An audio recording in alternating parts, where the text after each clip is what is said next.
If he is on Wednesday medically cleared to play, that's the same as playing to me. I don't care whether he actually takes a snap.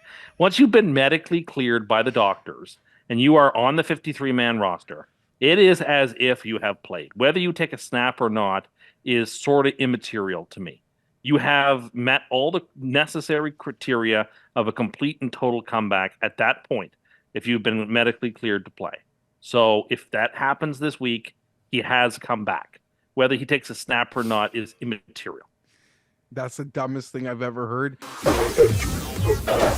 experience. Mayo experience. Mayo experience. Mayo experience.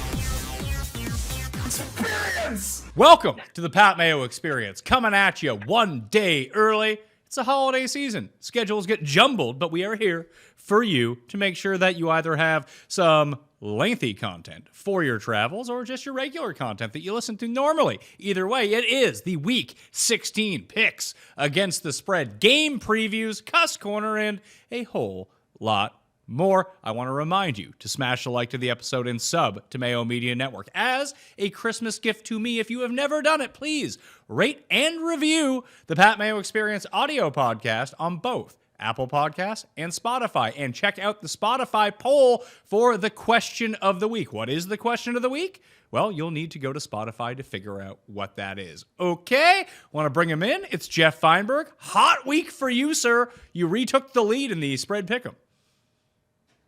Yes, I did really well, Pat, despite losing my super lock and the Bucks winning that game. I'm happy the streeter didn't ask for those season totals yet. Hopefully, he can win Arizona, and when they get cash, it'll offset.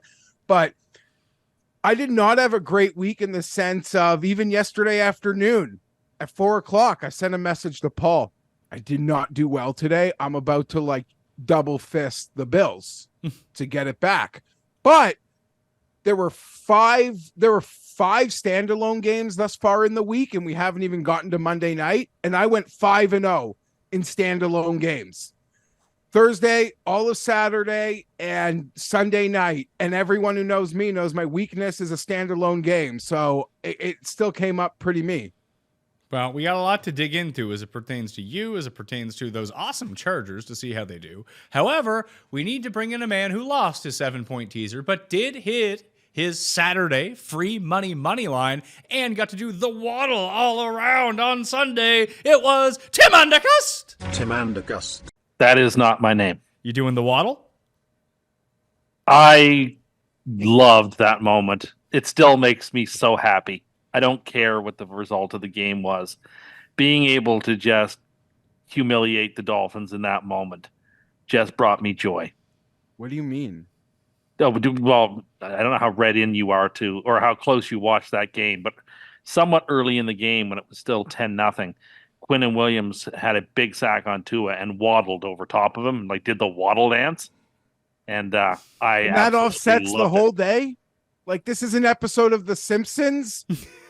Someone breaks their leg last week, and next week, it didn't happen? The incident didn't happen? What's the difference? The season is lost, so I got to find the little joys where I could find them. Geoff, did you hear his take about Aaron Rodgers? No. I was at a Christmas party last night, had a great time, but I missed the show. Well, on the Quinnen Williams thing, so he did the waddle over Tua. They had to punt the ball away. On the next offensive play for the Dolphins, they threw a 60-yard touchdown to Jalen Waddle. On the next offensive play from the Dolphins, Quinnen Williams got hurt. I mean, I don't know. There was some poetic justice into what happened to the Jets yesterday, and that's kind of Tim's fault. And it was good to see. Yeah, I mean, Tua carved him up, man. Carved. It must be tough for you to see your favorite team and second favorite team both quit on their coach in the same week. Doesn't happen very often. Mm-hmm. Yeah, listen, there was a quitting. There was a quitting that took place pretty early in that game. You saw those efforts to tackle. It was a perfect storm, and it came to brew, I tell ya. Yeah, no, I mean, he's gone. I guess that's a good thing. That was, it was, for anyone who knows me, I enjoyed it, but it got to a point where I even did the live stream second half with Pizzola. Like, I was not here. I did not want to see them break records. I'd have preferred they scored less than 50. But if you think I didn't get my comeuppance over a public flogging on national television in this modern, when you lose on national television like that, like what happens on the internet, that, you know, and Tim knows I'm consistent. What did Anthony Lynn lose? Like 45-0? Maybe week 15 as well or something. Week 16. I don't know. Staley could have just lost by 17 points, 10 points. The rest of the way, he would not have lost his job. We would have let the man keep his job over Christmas. And in many ways, I would have preferred the man keep his job through the season. Let him live in the shit that he created. Let him go to bed every night, not knowing if maybe tonight's the night I die, you know, like a rat in a tunnel. That would have been my preferred outcome. But he did the unthinkable, which then left the team like no other choice. We are not serious people. I can't frame it like we are, but every football fan, non-football fan, like you, like that would have been really embarrassing. Like, we make the situation that much worse, that much more unserious had we not fired him the next day. And I asked someone who kind of is familiar with these sorts of things, sent him an early morning text. I asked a question.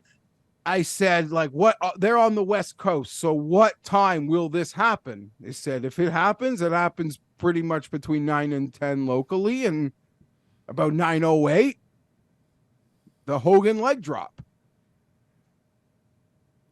You know, I think he got the big boot before the leg drop. The boot. Oh. And only the audience of this could appreciate. But there's a clip of him walking off the field after that game on Thursday. And the last person to like shake his hand, the last hand, I didn't even see him shake any hand, but it was the first and last handshake that I saw of this clip of him walking off the field. And I hate this man more than anyone in the league. But even I, and this isn't documented anywhere, I just like my Hawkeye, like saw that and giggled. Even I found great humor in it. It was Jerry Tillery. Crooked Tillery was the last man to shake Brandon Staley's hand as he walked off that patch on Thursday night. Yeah, I've thought about it a lot. Like, I have these moments where I think Bill Belichick should be the head coach, and then I have these moments where I think, like, hell no, Bill Belichick can't be the head coach. And then I have these moments where I'm like, the Chargers wouldn't even pay Bill Belichick to be their head coach. But that moment on Thursday after, like, Zappy won the game, or 2 Thursdays ago, was like a really creepy video to me, where, like, the kid was happy, and then he laid eyes on Bill Belichick, and, like, his whole demeanor changed. It's like, okay, maybe there's like, he's just not right for the time. And then there's a video from what must be today. The reporter's asking him about a 4th and 3 punt in the 4th quarter from yesterday. And he mixed it up with an earlier play. And he seems so confused. So I'm pro him leaving gracefully, but I'm in the moment where, like, he really can't be my head coach. And he's a Northeast guy. He wants no part of us. And I go back and forth by thinking if our job is even desirable, truth be told. I don't think it's as desirable as, like, some people with very high profiles are making it to be, like, the most coveted job. No, I think there are a lot of flaws in this job. Mainly the cap hell situation the Chargers are in. There are a lot of other positives in the job, and I would say, staring at the AFC standings this year, friends, it makes what happened to the Chargers even more embarrassing. Like, that is unequivocally, I can't hide under it. I can't hide. There's not a tree stump in the world big enough for me to hide behind, to shadow me from the embarrassment that comes with looking at the current AFC landscape and how I'm not a part of it. But it also lets me think, and should any football fan think, even Tim, like it doesn't take fucking anything to be a part of this thing.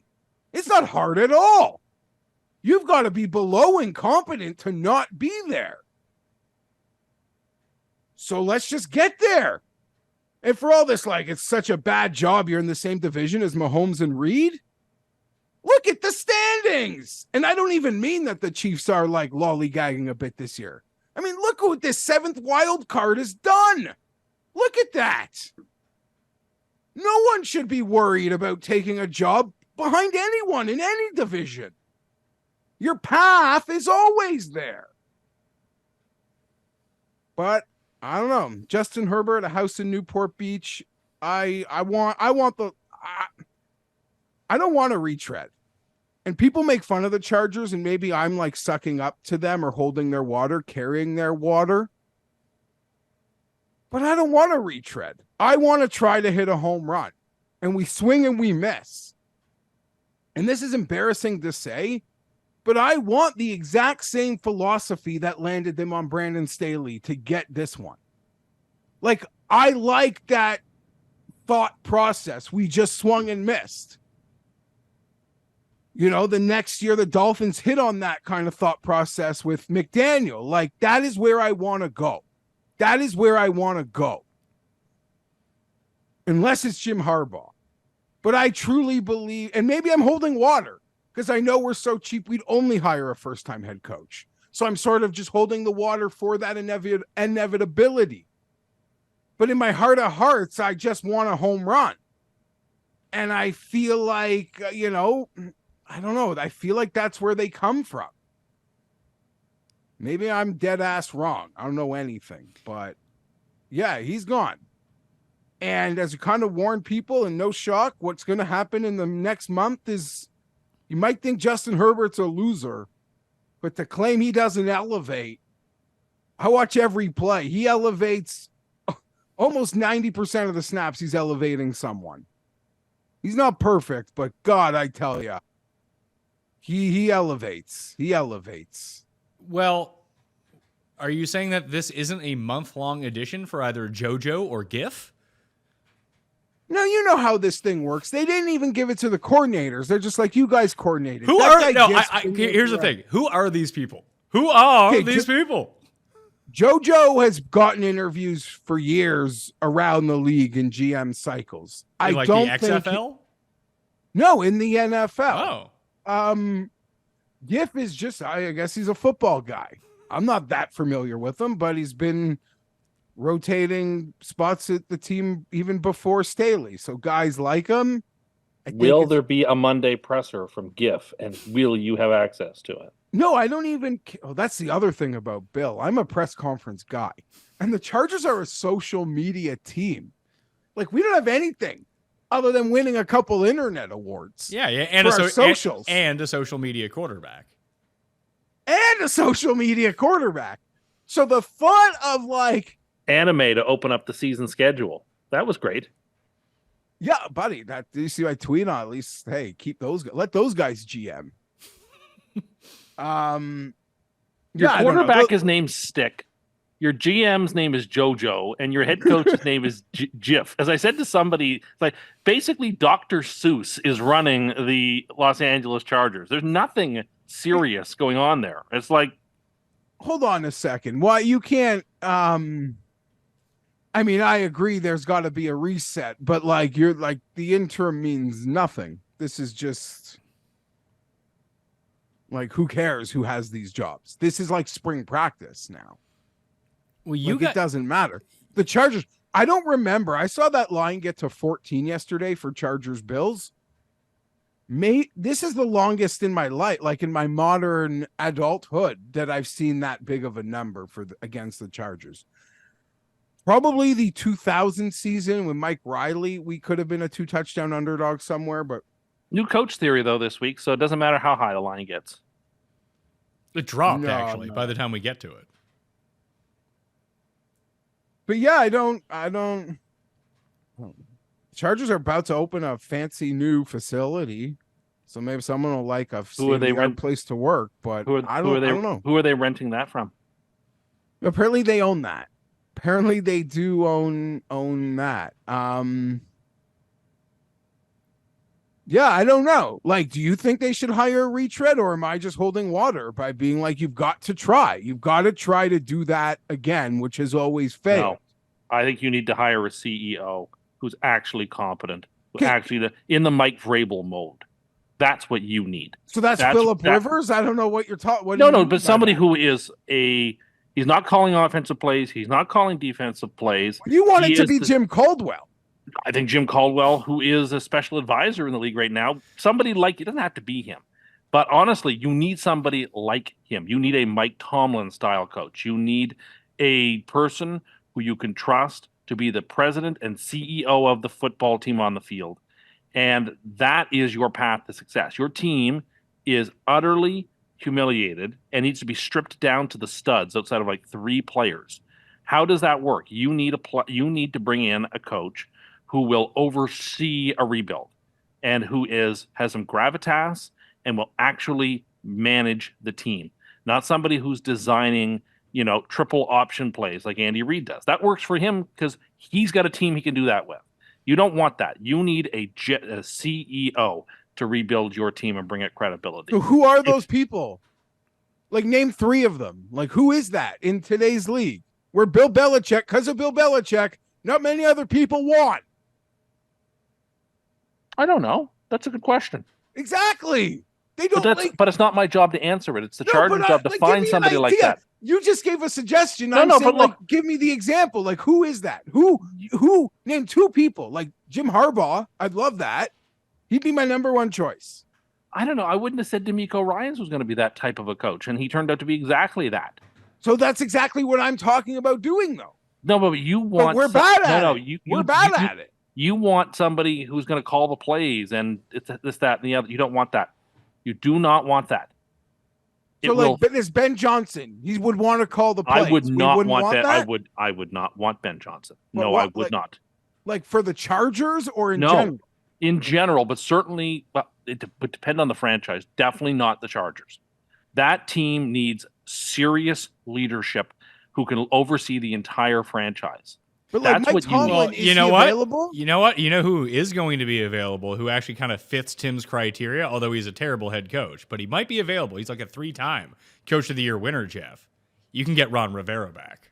A competent Ron Rivera would be a person to do that with. Shut up, Tim. Not him, but someone who is competent. Someone is like him who is competent. So I don't know what that means. You haven't given me one example for this idea. Well, you mentioned Jim Caldwell. Why wouldn't he? He's still in the league. He's still a special advisor. Why wouldn't he be perfect? I mentioned him as a joke because you stand for him every cycle. Or Marvin Lewis, who is also, as we learned, a consultant for the Raiders this week. I think he'd be perfect. You need that. That guy's won more games than the last 7 coaches you've had combined at one of the few organizations which is more laughable than yours. Won a lot of games too. I went to the look.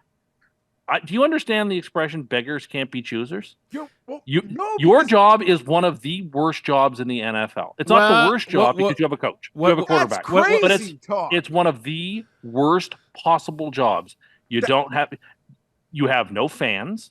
You don't own a stadium. Okay, you have a quarterback, and that's it. You have. There's a flip side to that, though. There's a flip side to that.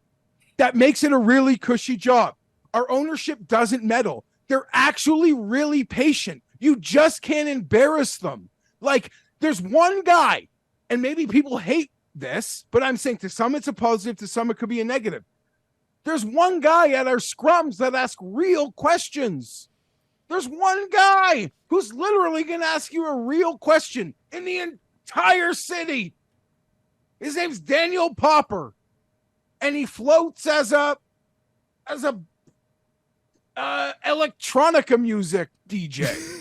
See, here's the issue. Here's the biggest problem the LA Chargers have, is that they're not the Las Vegas Chargers. If they were the Las Vegas Chargers, they could do exactly what you're talking about, like we see in hockey with like the Tampa Bay Lightning and the Florida Panthers. They can just get these guys who don't want to be bothered by anything and pay no state tax on things. But you're in Taxifornia, and that's going to be tough to draw the biggest names. And even if you're paying them at the highest end, you could pay them less in Vegas, even though they're still paying off John Gruden at this. Hey, John Gruden, there's a guy. Here's a guy who could be your coach, Geoff. John Gruden. No, I mean, you say I actually that, think but we're talking about a thing where there's like Dan 30. Quinn would be fantastic for you. Pardon? Dan Quinn did a Oh, really good God. job with the Atlanta Falcons. No, that you team forget. overachieved over and over. He's proved himself to be he renovated himself, went to Dallas. He put together one of the best defenses in football, has done a great job, essentially as the assistant head coach. McCarthy doesn't have much to do with that side of the ball. I think he brings leadership and he brings stability. You don't get to have the flash in the pan, exciting young person.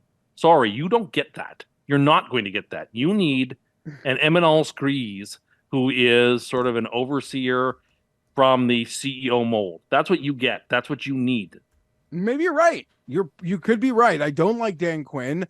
I think you're remembering some good times and his failures. I don't know what Dan Quinn would have been without Kyle Shanahan at any point. At any point. At any point. The moment Kyle left, the team bottomed out. And Dan Quinn had a bottoming out as a head coach. Seems like a world-class coordinator. And can get paid like a head coach light from Jerry Jones. I'm not worried about being able to afford Dan Quinn. He's actually one of the candidates that would scare the shit out of me. I don't like that. I don't like that. I'd rather try to find a guy who thinks he's the smartest kid in the world. Well, if you don't get Ben Johnson, I was big upping Dave Canales on last night's show. Just if he can take Baker in that Tampa offense and turn it into a juggernaut, imagine what he could do with Herbert. Mm-hmm. Listen, the way that team converts a 3rd and 3, Pat, I mean, that guy, yeah, you should build a statue for everyone who is involved. Do you want to have a separate football talk for a moment? Sure. Non-Chargers? Is it about how the Chargers could hire Robert Saleh once he's fired? No, but if our new head coach wanted to make him defensive coordinator, he's at least qualified. Yes. Brandon He's Staley is going to be a very qualified. good. Brandon Staley, as I said, would be qualified for orange slices at kids soccer. Maybe that's different. But what if Aaron Rodgers is good friends with Brandon Staley and wants him as the Jets head coach, Tim? Hey, anything Aaron wants. Anything he wants, right? Anything Aaron wants. Oh, you got to you have to tell Geoff your Rodgers thing. I completely forgot about it. Sort of steered you away from it because you're going to laugh at me, but it's true. It's just if he is on Wednesday medically cleared to play, that's the same as playing to me. I don't care whether he actually takes a snap. Once you've been medically cleared by the doctors and you are on the 53-man roster, it is as if you have played. Whether you take a snap or not is sort of immaterial to me. You have met all the necessary criteria of a complete and total comeback at that point if you've been medically cleared to play. So if that happens this week, he has come back. Whether he takes a snap or not is immaterial. That's the dumbest thing I've ever heard. It's actually dumber than your take of Google mapping something or being in the airport of a town means you visited that place. That's how dumb that take was, Tim. Those are two separate takes that you just sort of smashed together. They're both, they go in the line of the experience being equal. Would he win hypothetical comeback player of the year over DeMar Hamlin? Well, and at In this that point, situation? somebody is minus 700. I don't want to get Geoff off on another rant because I saw his Twitter feed last night. But somebody is a minus 700 favorite there, and Geoff thinks that anyone who supports a minus 700 favorite should be neutered. I do. To watch what we watched yesterday between Tua, like carving, bread slicing. Tua is not even the second favorite. Baker's now the second favorite. Yeah, Baker. Who was my pick, by the way, when we rewind the tape. We said if it's not going to be Hamlin, who's it going to be? Baker at 80-1.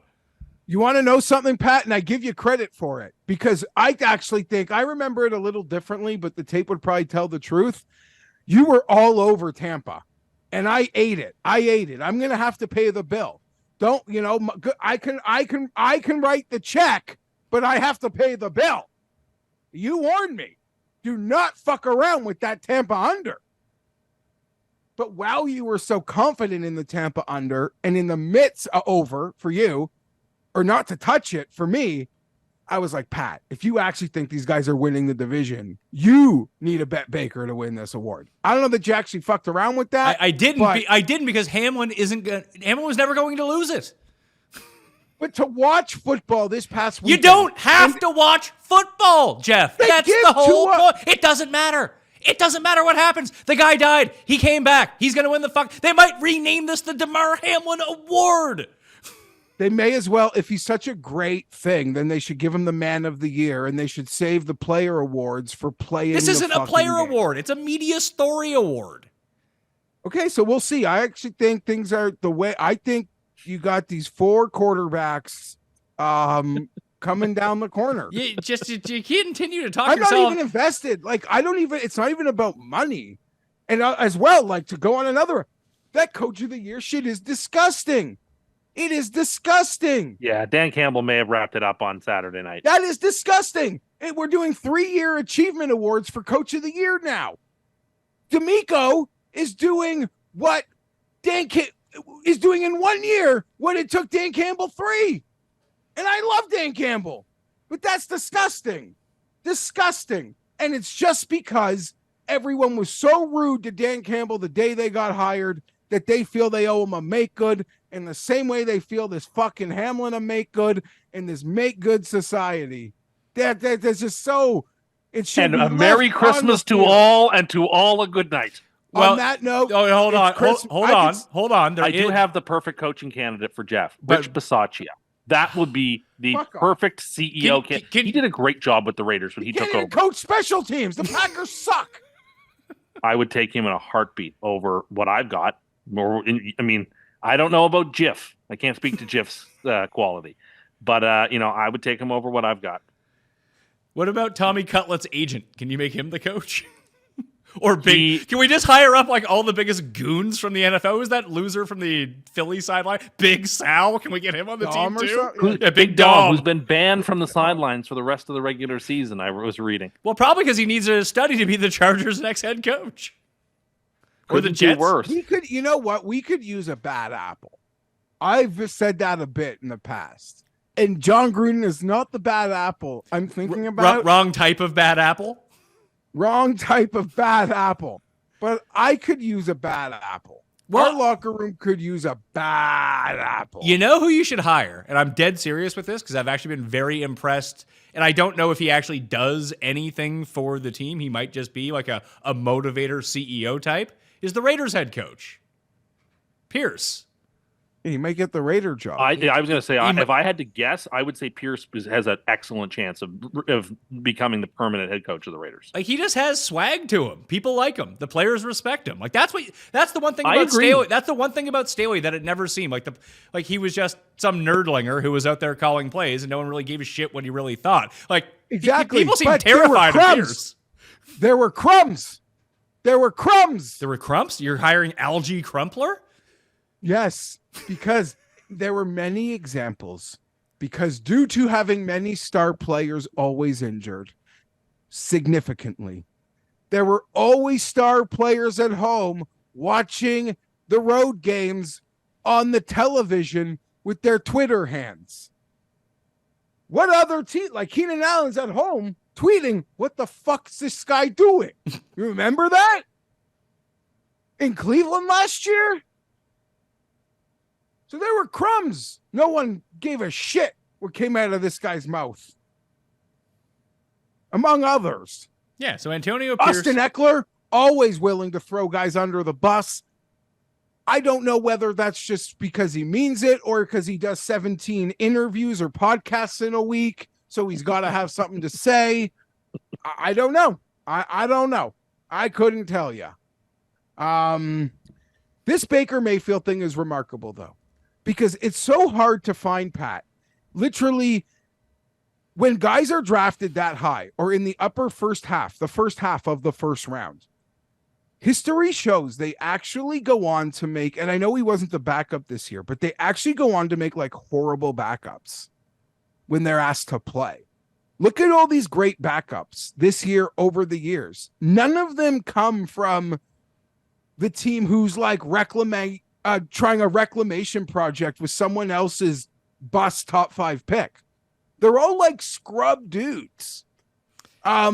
Well, I think there's a different mentality that goes into it a lot of the time. And like the weird thing about Baker was he was run out of Cleveland, but it wasn't because he was terrible. Like he brought them to the playoffs. He got them to the second round. They almost beat the Chiefs. Then he hurt his shoulder and he kind of sucked. Then they traded for Deshaun Watson. So he played hurt and made it worse. Yeah. He played hurt. And he played hurt and made it worse. It killed all his value. But like he went to the Rams for 5 days before he got there, started like won a game last year on Christmas. Like, is his destiny to be a top 10 quarterback? No, it's not. But he's someone that, I mean, probably career backup might be the move. Like, he's better Gardner Minshew is how I would kind of place him. Like, he'll consistently be like the 19th best starter, but you'd rather have him as your backup as great insurance.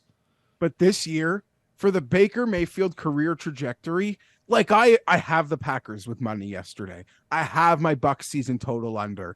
And like you said, all responsibly, so I can laugh at myself and enjoy football with my friends because that's what it's about. Baker used to be this guy that was like so easily hateable. And it was for a lot of things he did. You know, he came out like a wagon and then he's posing on top of the cars, topless with like lions or tigers. Like he put himself in a place where now everyone's going to look to pick you off. Bang, bang. But like, I don't know. Now his face is like, I love the guy. Like, what a guy.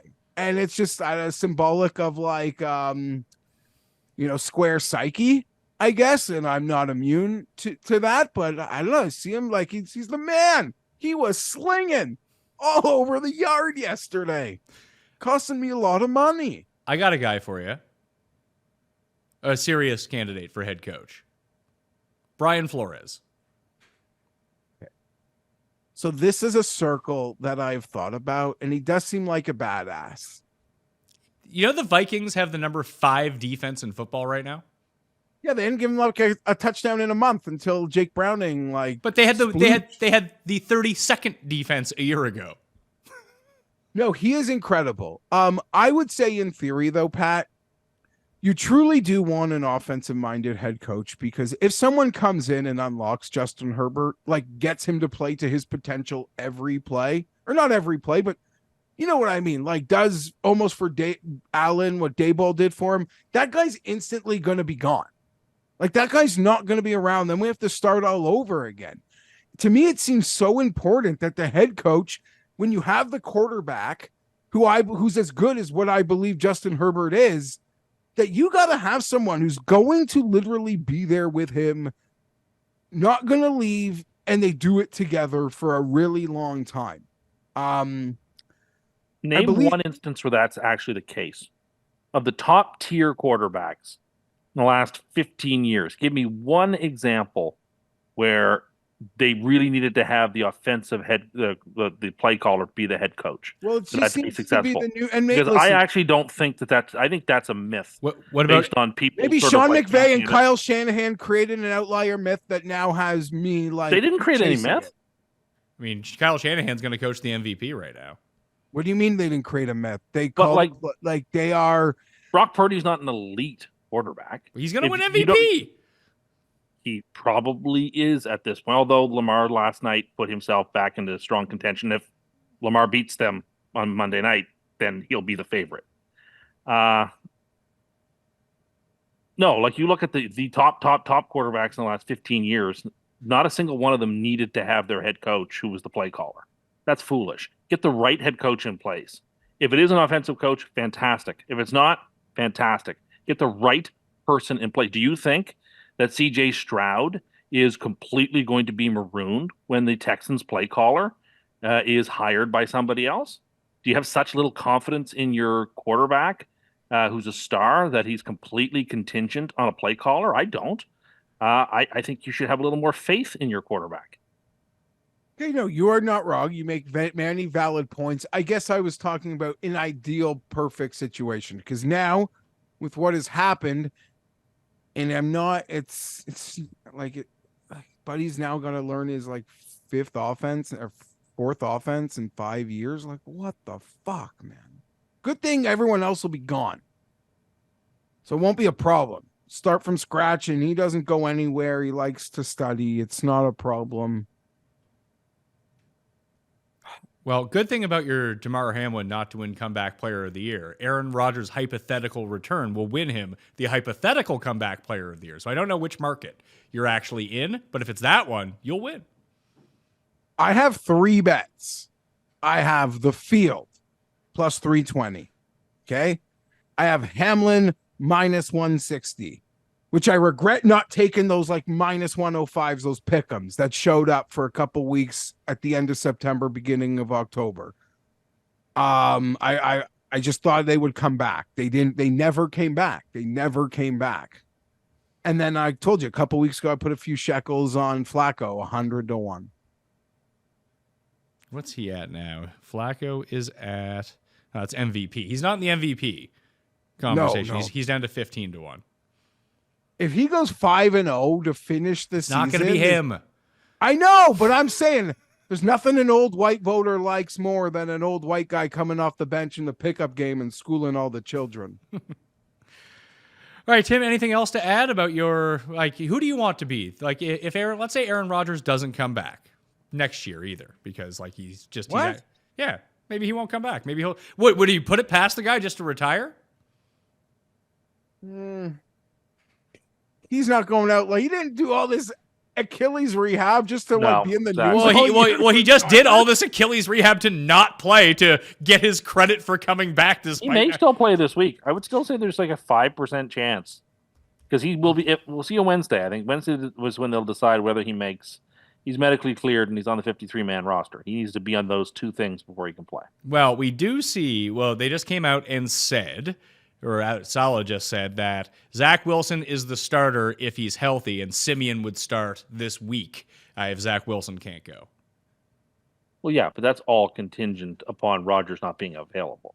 Like that obviously It changes seems the like the equation. organization He doesn't want him to right now, and I get it. That's fine. You know, if the organization doesn't want him to, and he's okay with that, that's why it's all up to him. Whatever he wants to do, man. But it doesn't seem like the early indications are that he is not like super pressing the issue, but Then he's just that's proving to fine. everyone he could play. He has proven it. If he's medically cleared, If he doesn't step on the field, he hasn't proven shit. This is just like you saying you can do That's a an fucking insane cartwheel. thing to say. No, That's it's an like you insane thing to saying say. that you can do a cartwheel, and then we have to take your word for it. No, it has nothing. And then we no. I ask actually you, agree with can Tim. you do a What cartwheel? a lame and inapt. No, he's analogy. got a Come blow back the and sack. play. He's gotta- Come no, back he is- and play. You can No, play. Come back and play. no, He's no. been begging and saying he can come back and play. Then fucking he play. can. Then come back and And he play. can if- No, how do we can know if the team that? they want to. Doesn't seem But like when that. if you Turn no one on, has turn ever on your been camera. medically- Turn on your camera and do a cartwheel right now. Yeah, do the cartwheel. No one has ever been Do a medically cartwheel. cleared to play after 3.5 months from a torn Achilles tendon. Yeah, but it could all be a ruse. And he's not going to play either. And the Jets love to suck up to him so they could just be in like maybe still like 3 months away. They're like, okay, well, we'll like go along. Like, you have no idea. That's how, and it's his fault. Not everybody is so terribly that is conspiratorial the as you people most are. No, that is the most You're- likely you're just scenario where conspiracy Geoff. theorists. That's not a conspiracy theory. Yes, it is. It's All completely conspiracy. Rodgers Everybody has is done. is Rodgers is involved just in a fucking conspiracy. liar, and he's out here, and he's trying to say that he can come back and play, and we'll never see him play. And he's basically you. He's just a main character who wants all the attention at all times, and now he wants to say that he can do something, but he's not going to do it. But he could have done it if he wanted to. What the fuck does Okay. that mean? Okay, Carrie, go stick that on your bulletin board and hang another piece of string around it and connect it to another thing. That's essentially what's going on here. It's really cartwheel. pathetic, is what I would say. If you wish to believe that, that's Tim, fine. am I not allowed to be in a camp where I think his attempt and the progress is incredibly admirable, but he doesn't actually get credit for returning to play because you have to play, you have to evade a sack, take a sack, all of that. Like, that's what playing means. Paul. Sure, that's what playing means, but that's not what coming back means. No, well, Okay. but now you're dancing. He's come back. The if he mental doesn't fucking actually- gymnastics is outrageous. If he doesn't actually come back, I think he's soft. You're welcome to believe that, Paul, when they get their that Bills defense gets their doors blown off in 2024. No wonder you Twice, think rather than just once. Okay.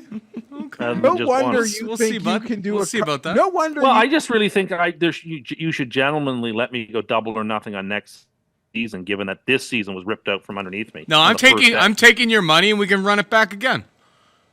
I'm You're welcome to do that. taking your money. That's certainly bad form. But Why you're is that certainly bad? welcome Why is to that do it. bad form? So 'Cause you the bad lost? form is you You can't would pay never the have bet? done that for me, Tim. That's how you are. No, You would have taken the that's money fine. 100%. No, I wouldn't. If I There's would've no given way you that I'm opportunity to double or no nothing. way. But that's No fine. way I'm That's doing fine. that for you. We It can run is it back. your We can run prerogative. it back It is your next year. We can run it back. It's totally Rodgers your is going to prerogative. get hurt on the first play. Your offensive line sucks. He's not going to be Well, mobile. then all the more reason for you to be happy with a double or nothing. If that's what Why you would I believe. double it down? I can just run it back, and then Because we're at it's the exact same. gentlemanly. It's not gentlemanly. Because Pay the it's man. You gentlemanly. know what's gentlemanly? Paying the man his Giving you fucking on money time to when speak. you lose a fucking bet.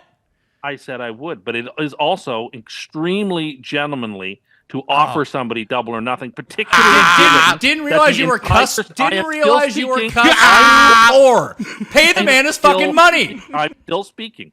I'm going to speak it- until I'm done my point. Is it here's where you can come pick up the fucking money? Is that what you're Are gonna you say? done? You, Are you done? you sound like Are my you time. done? I want a refund. I want a where- refund. Like I refund got on the hurt. bet. Refund Like on I the got bet. hurt in the That's first him. game.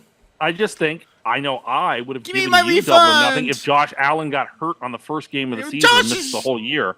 And Jo- you asked Josh for plays double or through nothing injury in all the time. 2024, I certainly would have offered. No, That's you fine. wouldn't have. You don't have to. You It's would fine. not I have, get it. Tim. I It's know you just better than not- this at this point.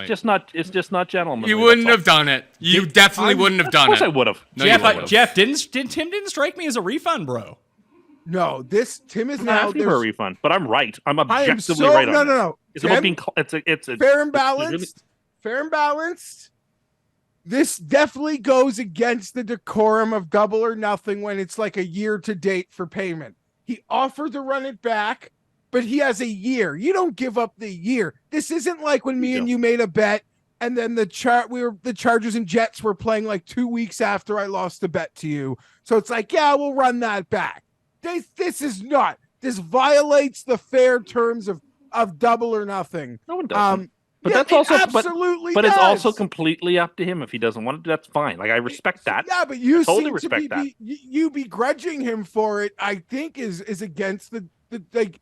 You're He's asking saying for it's bad something that form. goes against the I bad. think, I think form. it is bad form, but that's your Because you Bad form to lost. ask for it. It's Because bad you form to lost. ask That's for why it. you think it's bad form. I wouldn't ask you for this. I lose a bet, I pay the bet, and then I'd probably run it back with you next and year. I'll give it. I'll pay you. That's Where's fine. my You basically refund? mathematical- I Oh, don't and want we a got refund. hurt in week Just think one. it would Where's have my been money? incredibly just to give a double or nothing opportunity. Yeah, you No sound like wonder you think you can do a cartwheel. The mental gymnastics you execute all day long in your life. Well, like you must like be the last full- few weeks has shown, you guys are going to find in the YouTube comments that yet again more people are with me than you can imagine. What happened last week?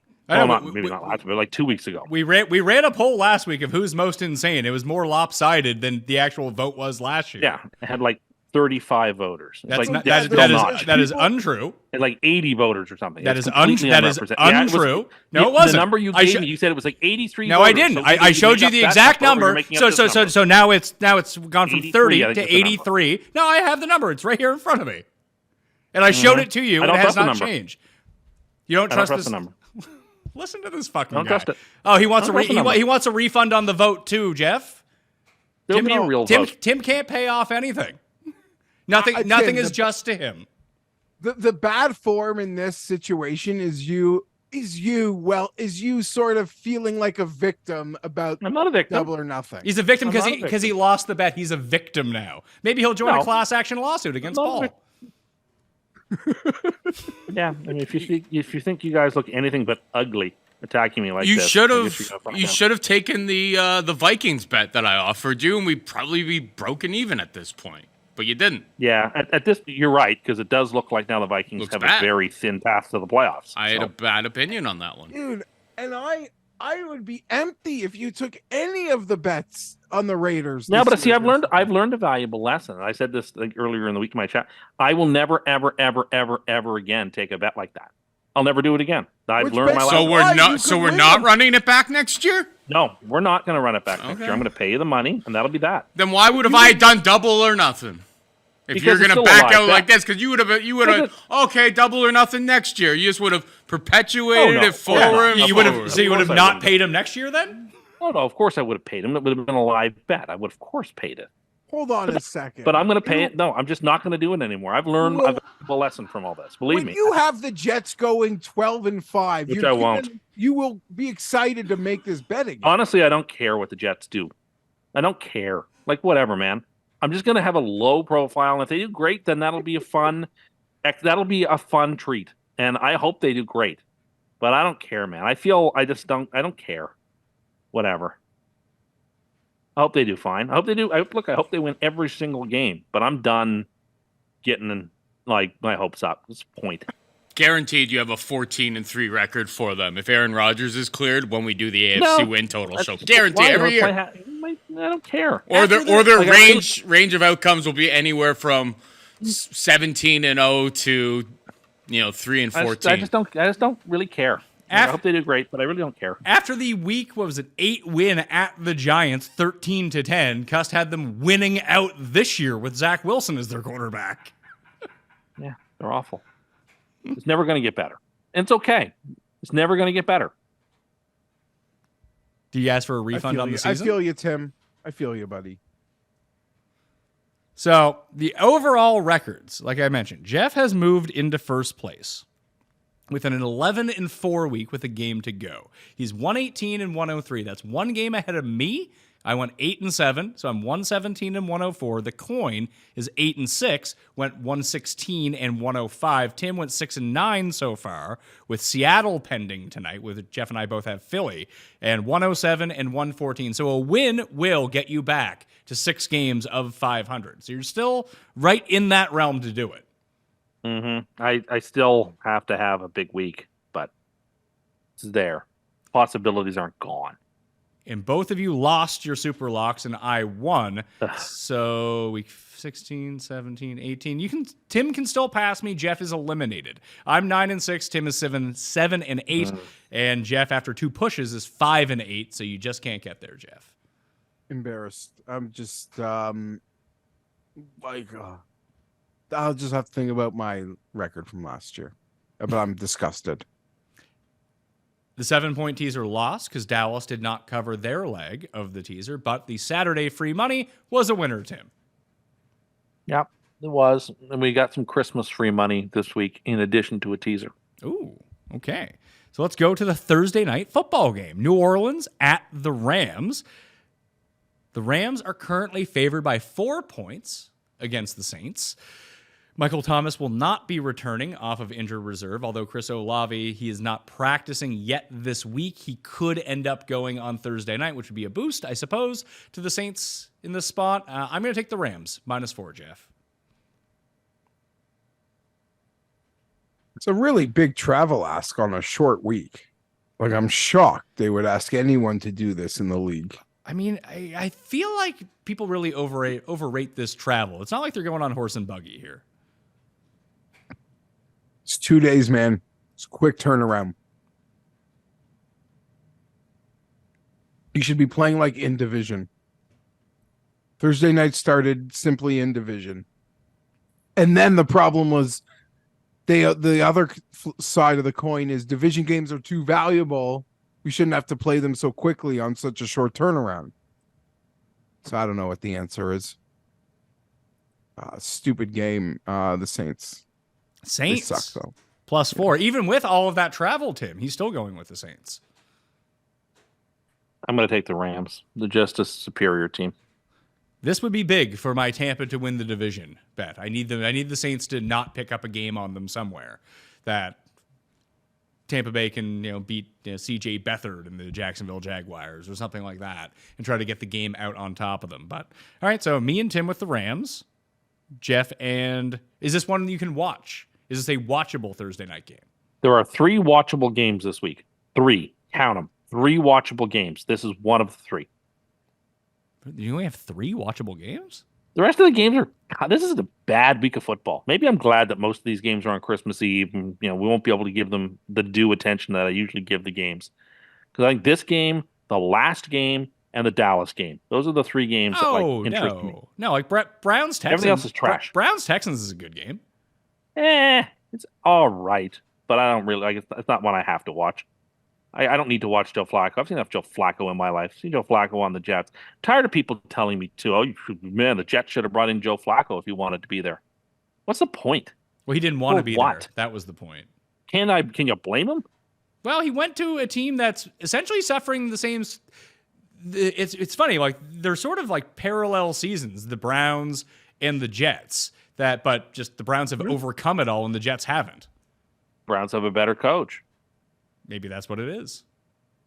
Well, hold on though. To Also, be the Browns fair, quarterback that got hurt doesn't really matter that much because he's not that good anymore. no. But to be fair, in this regard,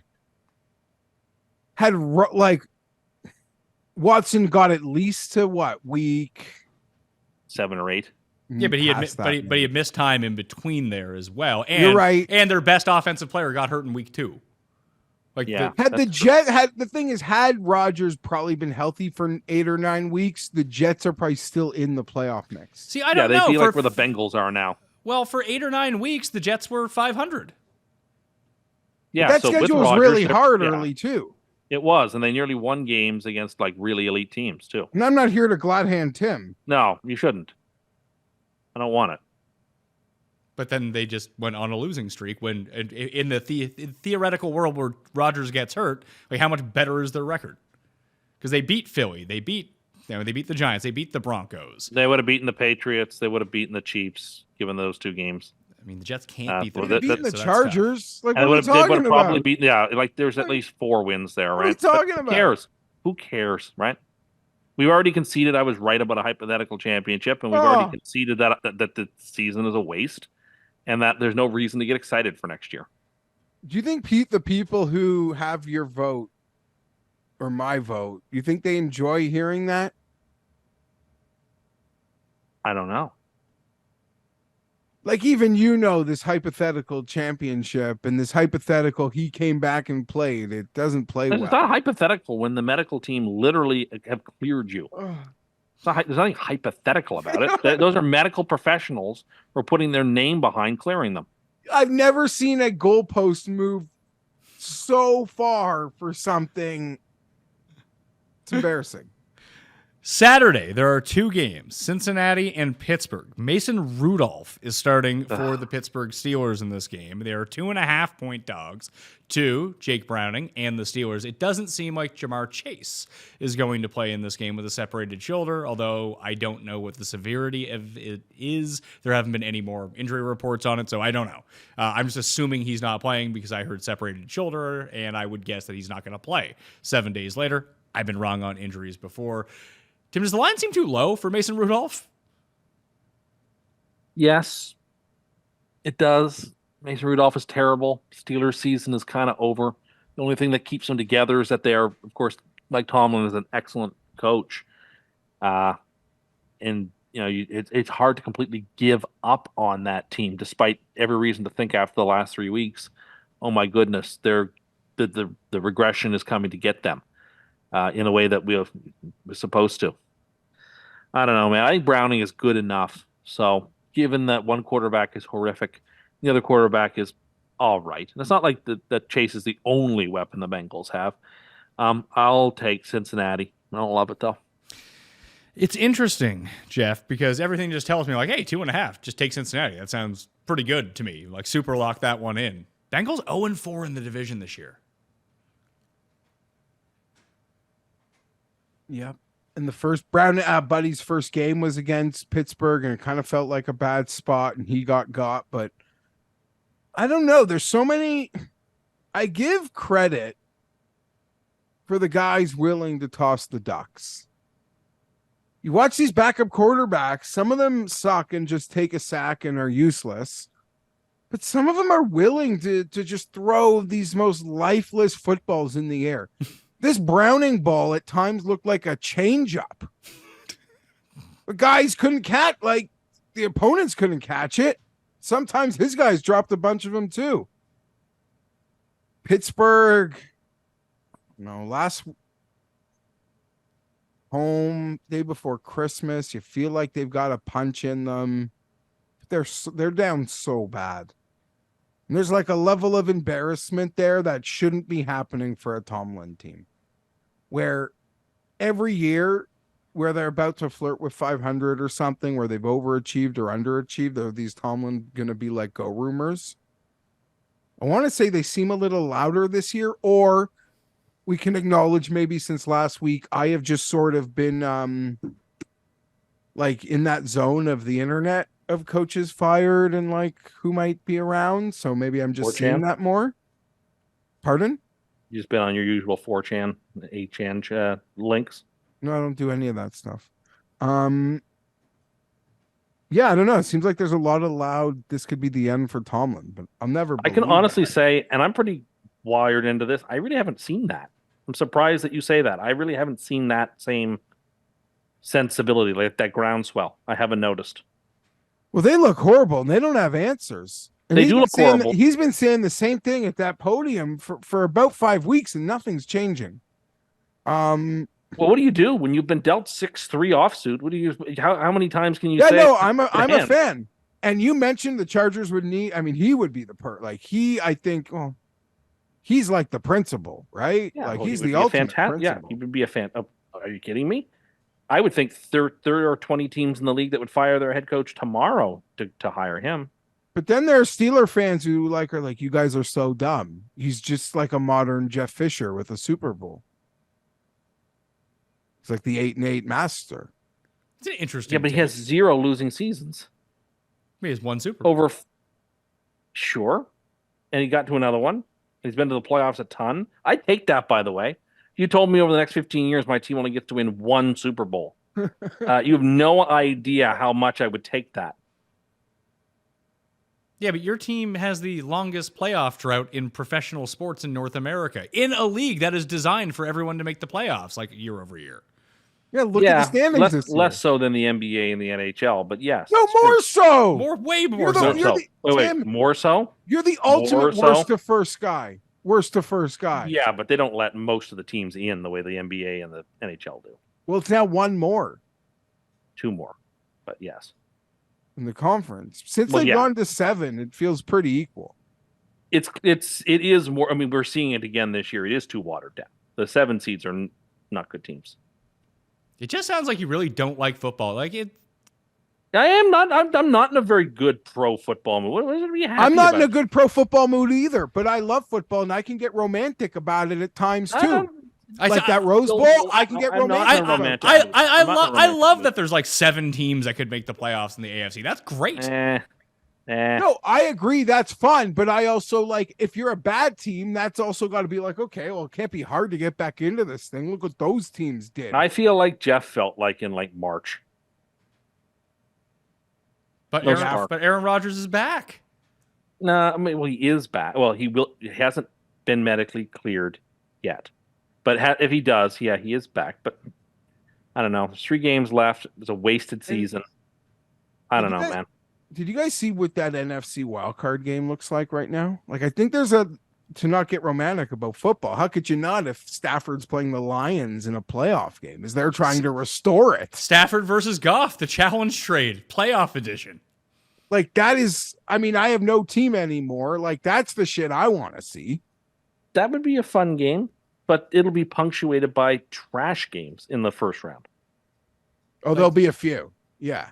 Like the How is that any playoffs when we different? get into the real playoffs, like into the divisional round and the championship games, like those will be good games that I'm looking forward to seeing. I'm very excited to see Baltimore and San Francisco on Monday night. It's gonna be an excellent football game. But like the product has been really bad this year. It's not. This has not been a good year for the NFL. Well, This it's got to has be the been- quarterback injuries. That's got to affect something. The quarterback right? injuries is a huge part of it. The NFL took a step backwards this year, insofar as it can ever take a step backwards. It was a bad year for the NFL. Ratings just are for the up. product. Ratings are up, but those things are ephemeral. Like they'll stay up until they're not up anymore. It's like wine. It was a bad batch. It was. That's exactly what it was. It was a bad batch, and there's no pretending that this was a good year Like, you in can't. any You're, substantive way. you're these networks. You're the Peacock. You're not Like, happy. okay. The Chargers, like, for as big of a loser as the Chargers are, they never played a meaningless game under Staley. They went to week 18, lost like losers. They went to a playoff game, lost like losers. They're sitting there thinking, we could have Herbert and Josh Allen like the night before Christmas. That sounds like a great game. Mhm. Womp. It doesn't matter if the game is good or not. It matters to them that it's the NFL. But for the again, peacock you can only of, play like, that the card so many signups, times. that's not a good situation. No, it's not a good situation. And you can't live off like that. You can't live like that. It is an excellent situation. It's just not the best situation because you have the NFL now. If you're a peacock, you have the NFL on your app. That's all you wanted. I understand that, but you get way less casuals. You get the bettors, the gamblers, which are a huge part of it. I agree. The NFL's the lifeblood. Just every step but the I think NFL there's took way this year, less. it's not their fault. Yeah, Every it's not step their they fault. took It's not went their wrong. fault. There's Black way Friday's less supposed to be casuals this- signing up Saturday to watch this is that it, game. right? This is it. Black Friday is supposed to be this big, massive showcase event for them in the year. Rodgers gets hurt. It's a dog game. And they have got the Chargers a ton on of Peacock signups and before- a ton of and viewers. Bills, but nowhere near as many as they would have if the game How had do, actually been good. do you know that? Yes, of course. No, we you do. don't. We have to Because you apply seem to logic. because you seem to think I'm that not this is a bad pretending to idea know that they that. got it. Have to apply logic and common I'm sense. not pretending to know anything. Tim might be. I'm not. Things. If something can't go on forever, it won't. That is an iron law. I don't know what you mean by that. Like if the product diminishes and diminishes and diminishes, ratings will not, cannot, under any serious sense, continue to go up and up and up. But the ads for those games were sold before those quarterbacks get hurt, so it could only That's affect right. the future. And everyone who buys NFL ads knows what they're getting into, and I they're willing pray- to play that roulette game I pray we don't have a year like this next year. because they know what. To This was Pat's a- point, anyone buying into the NFL knows what the floor is. How many good games were They there know this what year? the floor is, and they're satisfied with what their floor audience is. Like, it's just a bad year for the league. It's a bad year for fans. It was awful. I've There's like enjoyed 7 good games this year. I've enjoyed watching football every single week. Just because your team It's fucking fun. sucks and you two are sad sacks doesn't mean football's dead. What I are you didn't say talking that. about? But I but didn't say it that. ha- I It think has it's been a fun to down see- year. To Pat's point, the Joe Flacco stuff is incredible and fun. The Sure. situation in all the backups that like the Browning and all over the league where it's happening. So I agree with Pat. Like I'm still totally entertained, and that makes me romantic still about football. I'm not as far as Tim on this pendulum of tears. No, I just think we need to be honest and call out what we see. Like, But I agree. It feels like wine. Like it feels like it wasn't the greatest batch. no, it wasn't. It's a bad batch this year. That happens. Doesn't mean next year's gonna be bad. Next year it might be great, but like, let's be honest. There was like a half dozen really fun games this year. The whole That's point just on how the it is. Pe- on Almost all the Peacock, primetime games have been awful. yeah, absolutely. I don't watch primetime games. I just watch them in fast motion. in the Okay, morning. but that the It's league easy. does. League cares about Yeah, those things. well, that's fine. The ratings continue to go up for them. So what do they care? If they're better they don't. games next year, maybe they'll continue to go up again. But with Amazon and Peacock, the biggest thing was just getting NFL onto these things. It doesn't matter about the quality of the games because you're going to have your base of people that will sign up, and that is what you're buying to begin with. It was like when Notre Dame got put on Peacock. They could be playing Navy or something like that. Just you get the base of people who will go sign up. You're not paying for ratings. You're paying for those initial signups. It's like when a sports book comes to whatever brand new show or brand new influencer that is out there, they don't really care how good the videos are or how many views that they get. If they can get a guaranteed number of signups through it, there is a price tag on that. And that's all these But places there's care also- about. I mean, that's why they put the 2 smallest market teams in the game, right? Because they have to show on network television this game in Buffalo and in Los Angeles. So of course they put the 2 smallest markets on there so that the fewest people possible can watch it on TV. But I would also I agree with everything Pat said, but they still run projections on how many people they'll sign up, and it probably could be lower if the game is a 2 touchdown, like if it's just a shittier game when people have holiday things to be doing. I believe the NFL's blue blood, and it has its floor audience, which is what they're paying the billion for, is the floor. Because hell or high water, that floor still gets hit.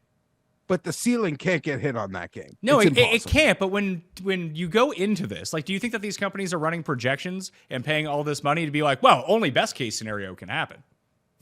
No, they're well aware of injury. They're not idiots. They said they're aware of the injuries and cards subject to change, like when we were kids buying pay-per-views. Well, are you going to pick Cincinnati or Phil or Pittsburgh? I'm picking Cincy, but that feels like such a square.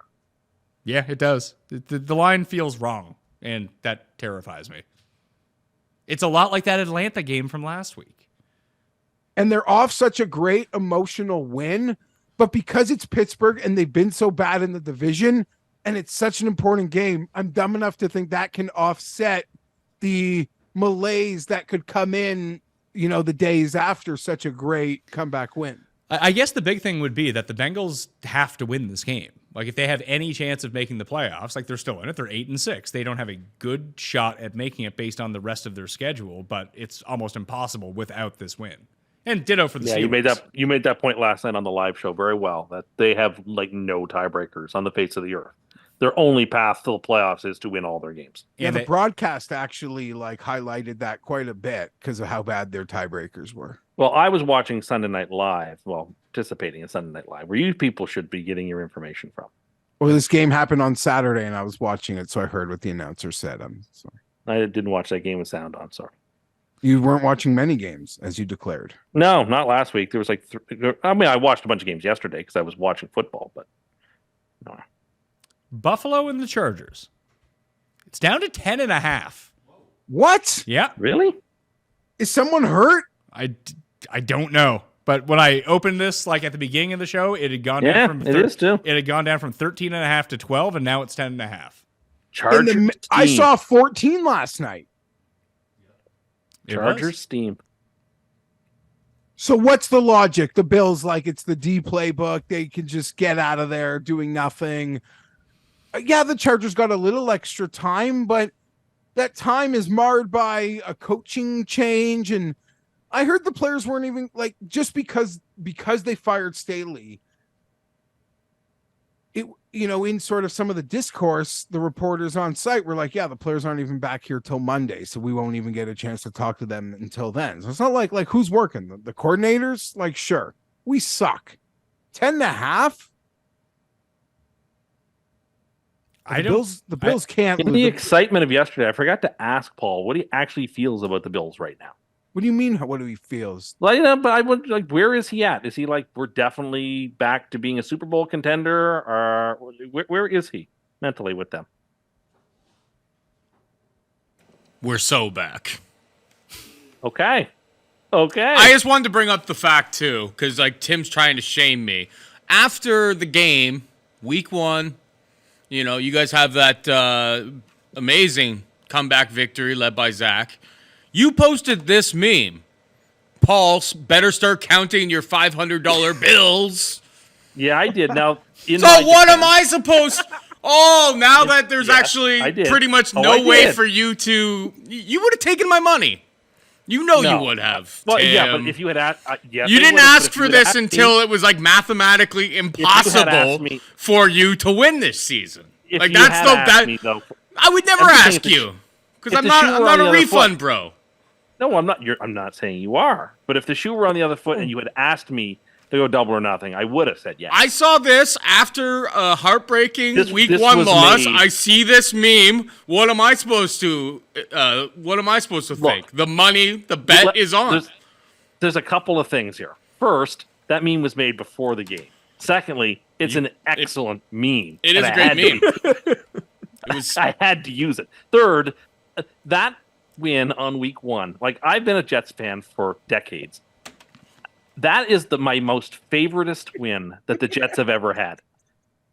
Outside of one or two, outside of playoff games, but even including some of the playoff games, actually, it was my most. I will treasure that win more than just about anything else. That was such a special night.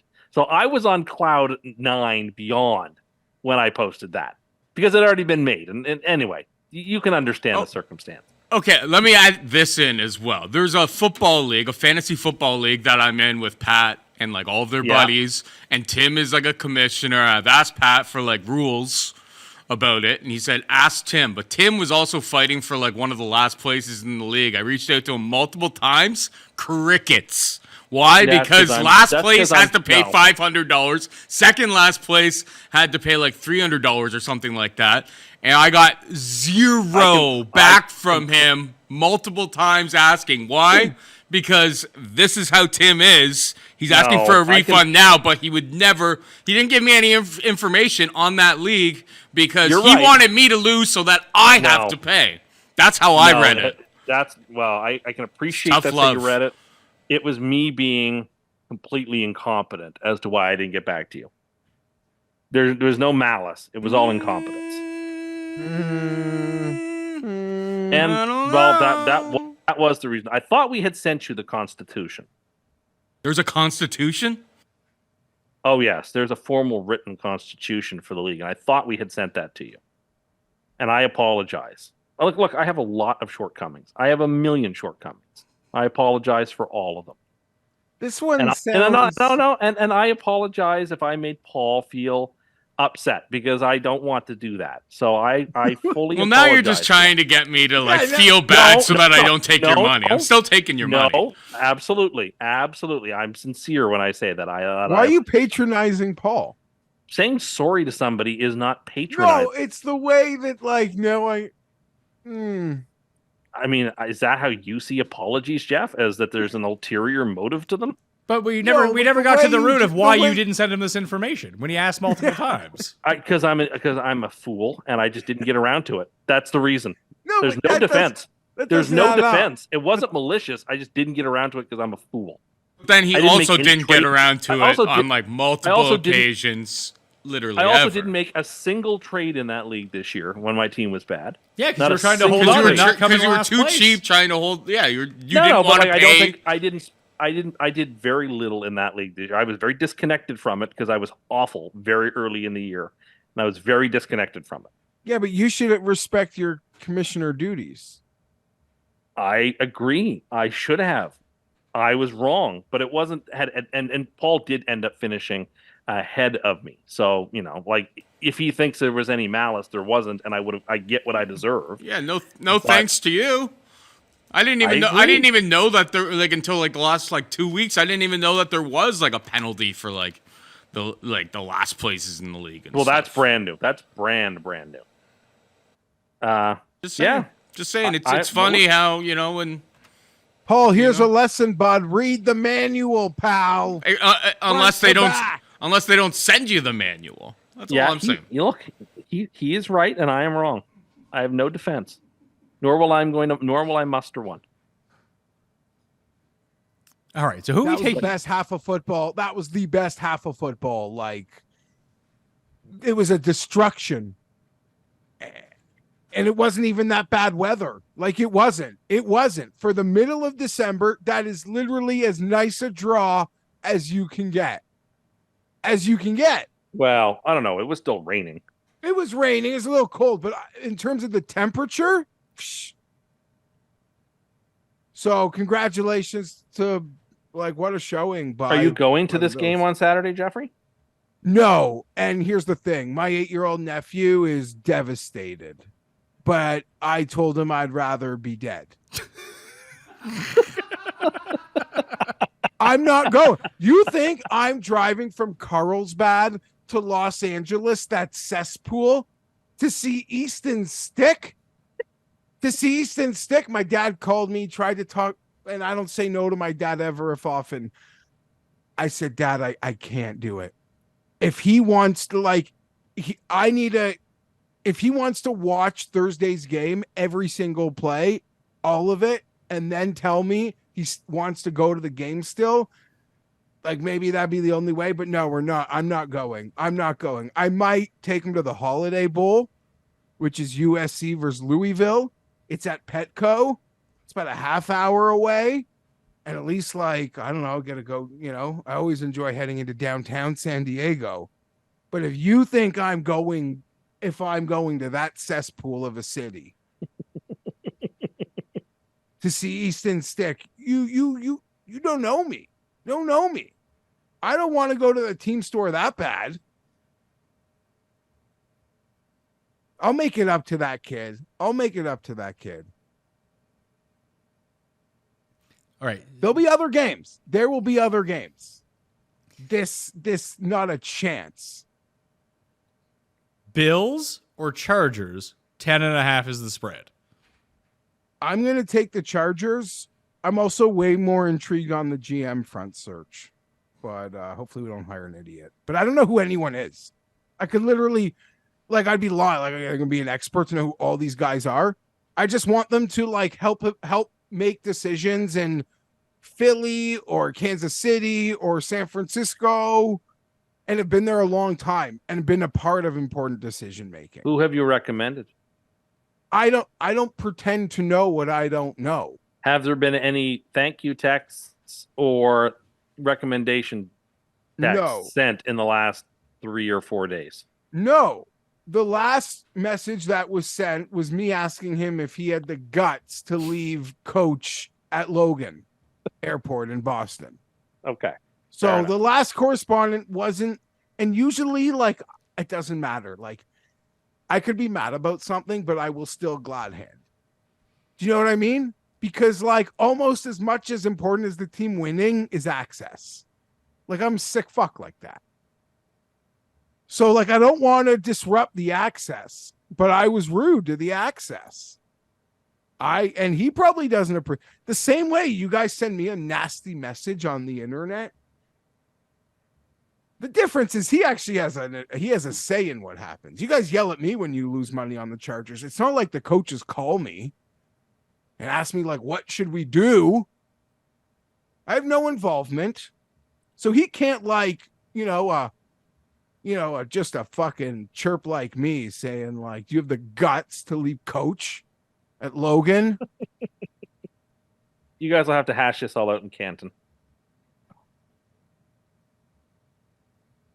Yeah, we're gonna. I better be pleased by then. I'm going to take Buffalo in this game, minus 10.5 on the road indoors against the Chargers. Tim? Me too. Feel I like took it's Buffalo, trapped. right? Yeah. No, No, you you took took the You took Chargers. the Chargers. Oh, idiot! I didn't mean that. That's just like a slip. I wish. It's just a Yeah, downfall. you have to stop. Position. You have to stop making picks after I make my pick. If I'm picking against you, so you can swap No, on I what I'm totally doing. no.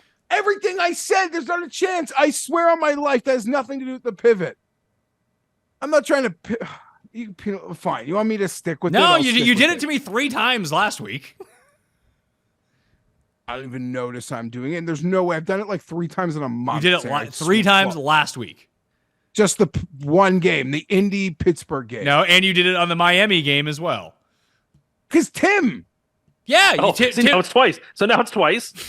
And you only did it 3 times last month, so that means there was only one other instance in which it Yeah, happened. it was the Bengals Steelers game from a couple weeks ago. Well, you're showing a proclivity to do it more and more often, as this is now the 4th time that you've done it.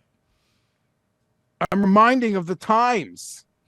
I just see there's a Woj bomb that just dropped that Canada is not letting Miles Bridges into the country. What did he do? He pled no contest to felony charges of injuring a child's parent. So charges pending on him. So they're like, nah. I'm honestly surprised they wouldn't let him into the country. You could do anything in this country. Unless you're a trucker and you got a problem. Then you can't say and do anything. Is that what's going on the Rumble boards? No, That is a very rumble opinion, by the way.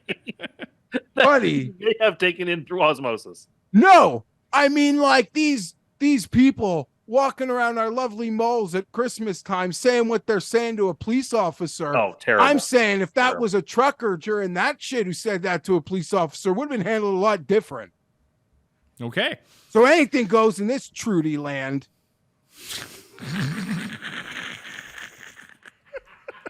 Can I just say the vibe of this show is decidedly unpleasant? It is. Well, let's change that up. Let's change that up. It's the Decidedly, holidays. Cheer up. decidedly. I have some fun stuff to talk about on the corner. It's the holidays, but it's like I almost feel like we need to go to the corner now to like brighten up the mood. Well, it is the holiday season, so maybe we can do a 2-for on this one. So it is time for a mini version of Cust Corner. Cust Corner, it's Cust Corner. Cust Corner, it's Cust Corner. He's got the hottest takes with the highest stakes. He should be president of the United States, but it's Cust Corner, it's Cust Corner. Cust Corner,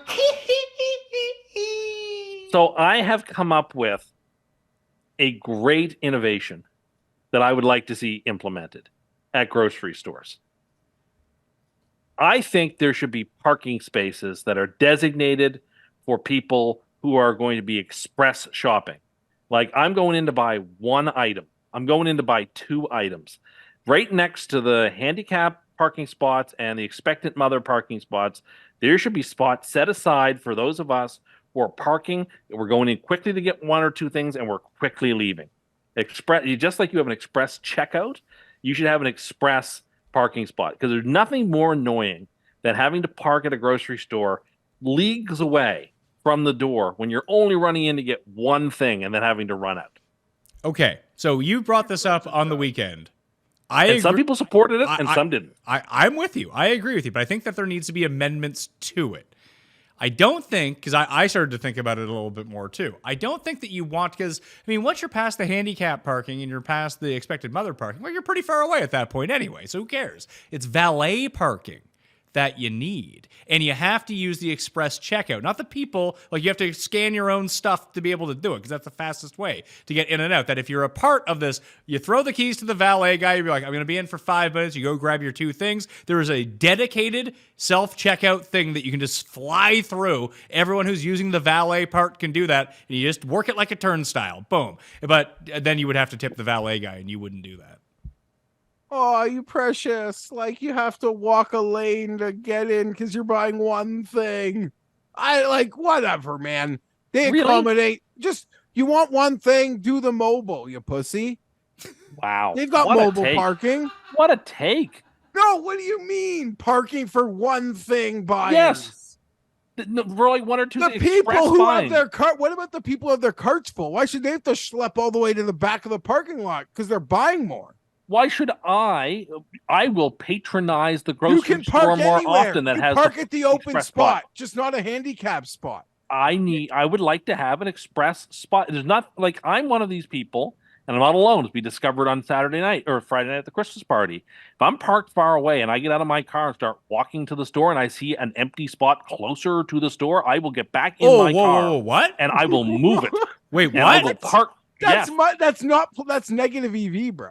No, I don't care. What If do you I get out of my mean? car and start walking and I see ahead of me, So what A happens much- if the an- spot is gone? What happens? You much get in better your car spot? and then someone else comes and parks there. if it was such a bad spot that I'm in to start with, that I'm willing to give it up for a better spot, then I'm not losing anything on the deal.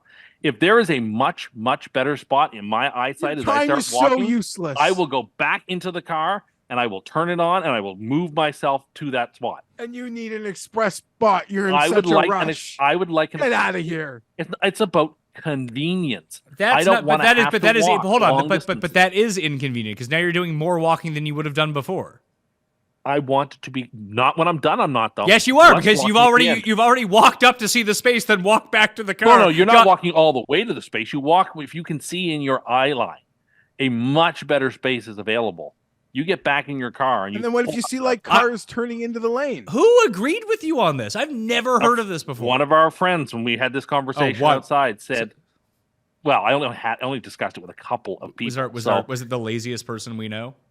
No, it wasn't. Because this is classic lazy person behavior. Although you're doing more work because you're so lazy. I would like to. I like to park as close to the building as I can, like as everybody does. You're buying one thing. You're buying one thing. Like, I get it. If Tim's like, I'm buying like 6 pallets of DC, I'm buying like 3 things of Tide. I need to be as close to the door as possible. I'm coming back with a heavy load.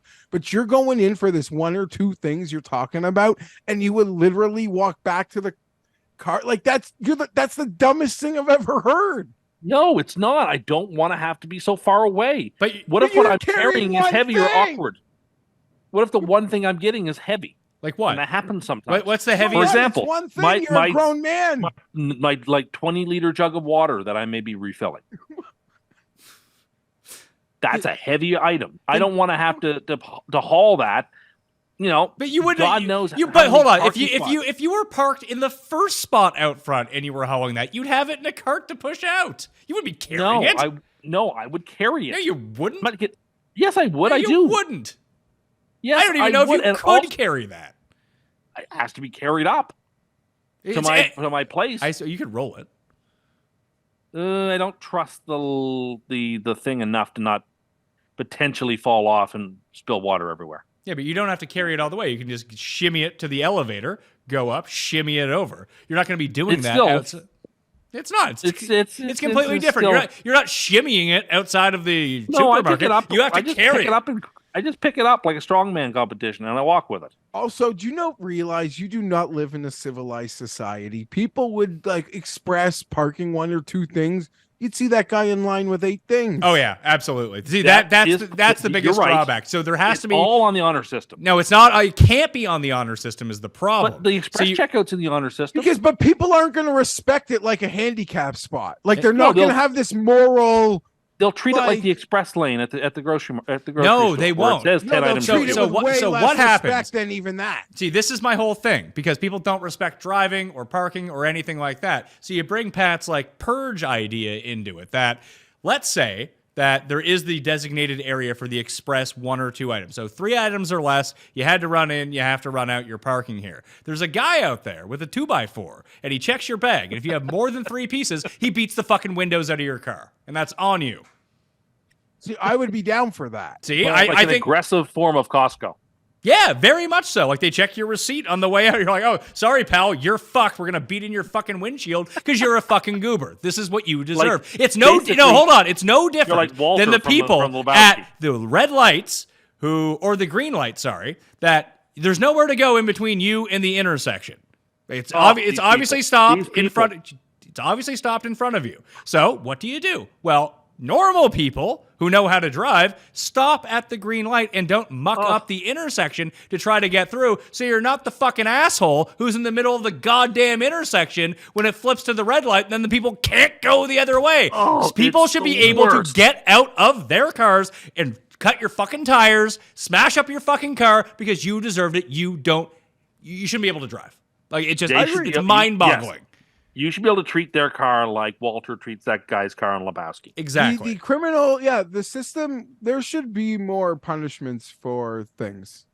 I agree. It's so awful. Like people are just and not just that, like blocking side roads that like you're not supposed to do that either. Like, people have no idea how to drive in traffic. It's a whole skill unto And they itself. like think that the signal's for them. Like, no, you signal for me. Behind you. Yes. Not for yourself, you stupid. Like, I don't like people think they signal for themselves. It's weird. Or not signal because they know that they're turning. People here love not getting up to speed on an off ramp before they get onto the highway. It's true.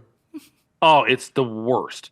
They like try to merge onto highway traffic at 60 kilometers an hour. Or they drive up to the yield sign and stop.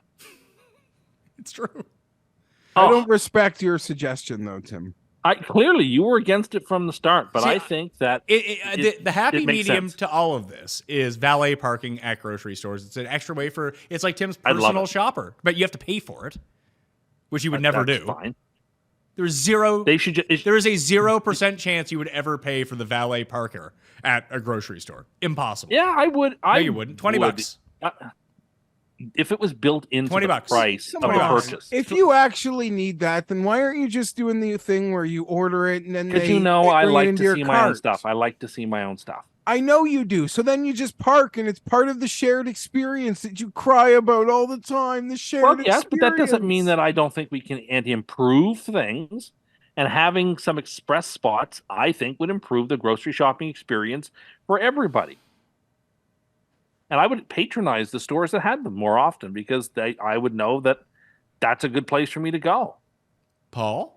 I just wanted to say that the premier spot actually is right next to The cart return. The cart return spot. Absolutely. That's the single best It's a place to very park. good spot. No, Like, it's not. I I'm don't need always to be afraid. close to the store. I want to be close to that so that when I actually have to unload walk. the stuff You into my don't car. want to be Fucking knows. okay. Hold on, Yeah, I'm though. afraid That's they're going the to throw their spot. carts into my car. Yeah, you don't want to be You don't want right to park by next the to cart. it. Yeah, but you don't want to be park right next to it. You want to be across from it. Like if you go down like this and the cart return is here, you want to be able to park directly across from it. It's like people who back into spots at grocery stores or pull through spaces at grocery stores. It makes no fucking sense. You want to have your trunk with full access when you walk up to it. You don't have to go in between cars to get Yeah, to your but trunk. you see, that they're doesn't make any afraid. sense. They don't like backing up. That's the reason they do the pull through. They're not comfortable. Yeah, but you backing don't. their But car you out don't. of the spot. You don't. Well, that doesn't fucking make That's any why. sense. But that's what you asked me. That's 1,000,000% the reason people go for a pull through is because they're not comfortable backing out of their spot. They would rather drive out of it. In almost 100% of scenarios, I am pro pull-through. It just doesn't make any sense at a grocery store. Or a golf course. Or a golf course, correct. In fact, just as much as, those are spots where you actually want your trunk sticking out into the lane. The airport would be another place. Yeah, absolutely. That makes sense too. But generally speaking, the pull-through is actually a pretty good move. Yeah, if you're not if your trunk is not important for you to be loading a bunch of stuff up with it, yes. But Paul was absolutely correct. The premier spot at a grocery store in the parking lot, it doesn't matter how close you are to the front or the back, it's how close you are to the cart return. But not if you're not going to have a cart. Like if you're going for 3 items, you're not getting a cart, probably, right? I feel like you would. No, like if I'm grabbing a salad and 2 potatoes and an onion or something, I'm not grabbing a cart. What are you going to the grocery store for? A salad, 2 potatoes, and an onion? I buy what I need as I need it. I'm very European. You just want like a VIP personalized parking spot. Well, like for example, like I've become really good at air frying things. So I just go out now to buy like 1 or 2 little things to test my skills on it. You know where and I'm getting pretty good. You know where you I need bought to some go. mini potatoes the other day and quartered them, and then I soaked them in some water to get rid of some of the starch. And then I wanted to see how crispy. I not only does my air fryer air fry, it also air broils. So I air fried and then air broiled my potatoes, and they were quite delicious. I'm getting very good. I don't know that you can be like a quote unquote chef at air frying, but if you could, I think I'm going to get there. You claim that there was a chef at like the pub we were trying to order from yesterday. I don't. Did I? Yes. Well, the chef made it. The chef made it. They would know. I'll tell you what. No. I'll tell you what the chef. It's not just some fucking heroin addict smoking cigs. No. I'll tell you where the chef comment came up. It was that I told you that the person who prepares the meals at the retirement home is actually a chef. Those are chef prepared meals, and it's not even a retirement home. It's a cafeteria. Facility. It's a cafeteria. No. It's not a cafeteria. They don't have trays. It doesn't get bussed. It's there are some very like Geoff didn't watch the Sunday Night Live show. Clearly, there are like some of those high end independent living facilities for retired people that I see on TV, and I think that looks like the life. And like those are chef prepared menus that they put together. They're delicious. That's where the chef comment came up, was in that context. Tim tried to tell us that these retirement homes would be great to go to because look how happy the people are in the commercials. They're testimonials from residents who are really enjoying their time there. Have you ever seen Happy Gilmore? Yes, I have, but that's a nursing home. Okay, so I think Tim could be right. Like there are some really nice like luxury. The one that he is talking about is not a high-end luxury one. Yeah, it actually is. It's no. If that's what you think high-end luxury is, no, it actually is. Oh my god, it actually is. I've looked into this more than you have. Believe me. It's the same place. We just put my aunt is going to one of these ones that are around now. It is this place, but it's in a different spot than the one Tim was looking at. It's like a high-end assisted living something, right? It's not assisted living. It's just a retirement home. But she's 99. She fucking hates it. She lived by herself for 98 years. She's like, this is the worst. This is almost worse than death, basically. I can totally understand that from that perspective. Tim wants to move in when he's fucking 35.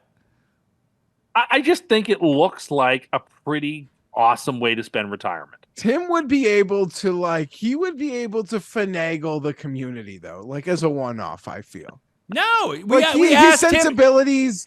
Tim lives in a condo building. He doesn't know a single name of a person in his condo building. Yeah, what's he going to do, mingle with the people? He's just going to lock himself away. He might as well live in a fucking insane asylum. At least they have padded walls.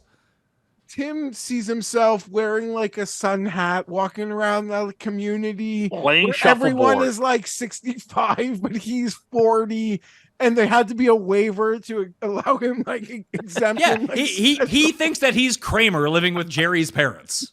Yeah, pretty much. Who won the presidency fair and square, by the way. You don't have the same charisma as Kramer, pal. I do not. Tim would love it because it's literally like what Tim is talking about, and I guess there's different levels of high end, but like They have the scheduled Aquafit, the card Yes. games. Yes. Yes. They're like bingo nights. Yes. Like, We were talking about the bingo nights. Do they bring in like celebrity callers? Could I, as No. a president, be a caller? It's the same person who like mops the floor also has to do bingo night duty. Like, what do you mean special callers? No, this is just like you're claiming that the guy who runs the bingo hall. No, but they runs bring the in like a snack bar. children's choir to come like sing holiday songs to you or something. That sounds like, I'm just saying, a lot of it sounds like it's pretty sweet living. You have like a book club. Yes. You get to be around people. And you're then on there's the like team. field trips hate to being like around people. There's field trips to like plays, like at local theaters. Yeah, they have all kinds of Christ. outings that seem really cool. I see the flyers in my mother-in-law's building, like in the elevator. For all this. It's not for everybody, naturally, but I just think it seems like a really nice way to spend a hard-earned retirement. You get to be around. It's very social. Your mind is very active. You're playing cards with people. You're playing shuffleboard. You're meeting people for dinner, for breakfast. You get friends I feel like over. you'd be really catty. Like you'd be like, "Oh, we're not letting Marge into our circle or something." Oh, yeah, right, 'cause- girls? Like,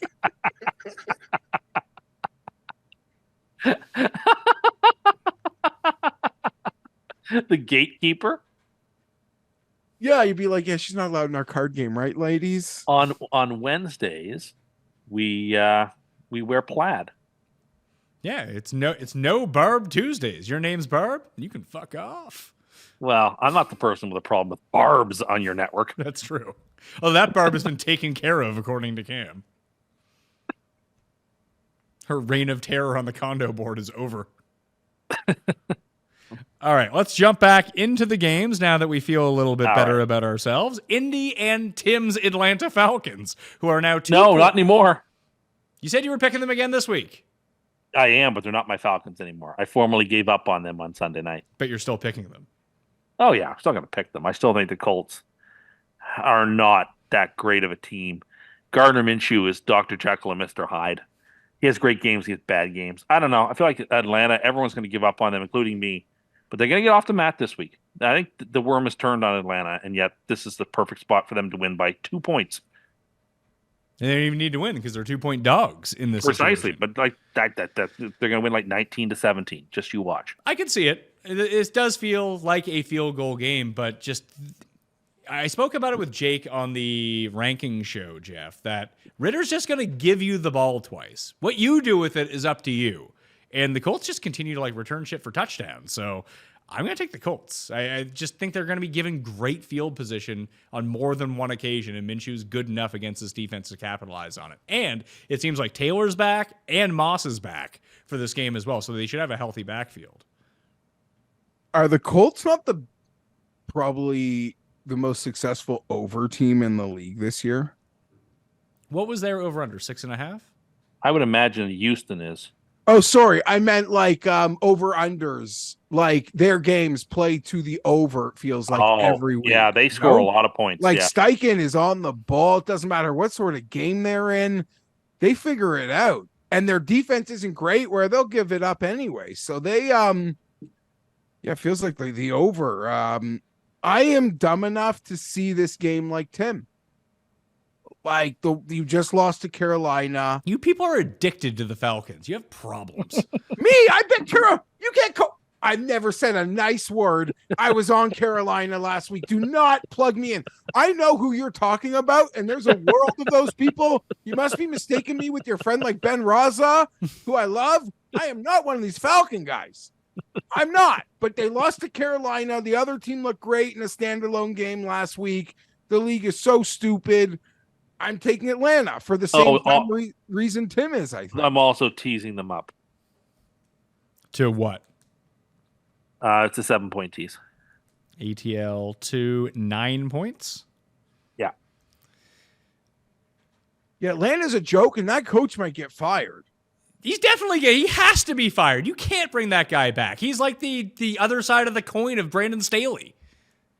Yeah, you're right. He's actually so bad. A couple weeks ago, I think I said on the show, he might be the one guy who could maybe be worse than Staley. Which means there's your Chargers head coach as a retread, Arthur Smith. Offensive, just because genius. that's because they don't have to pay him. They don't have to pay him, right? He can just live off You his would own like wealth. that.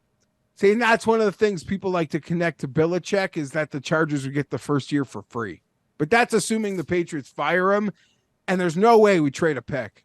The dumbest people on the internet are these people who think they're getting a top 10 draft pick for their coach. Would that be holy shit? Would that be Murph or Sully who thinks that?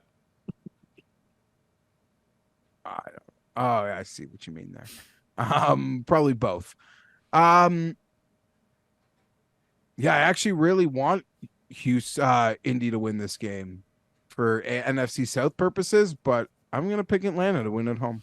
Okay. Seattle and Tennessee. It came out as we were doing the show that it looks like Geno's not playing on Monday night, that he might have a groin problem.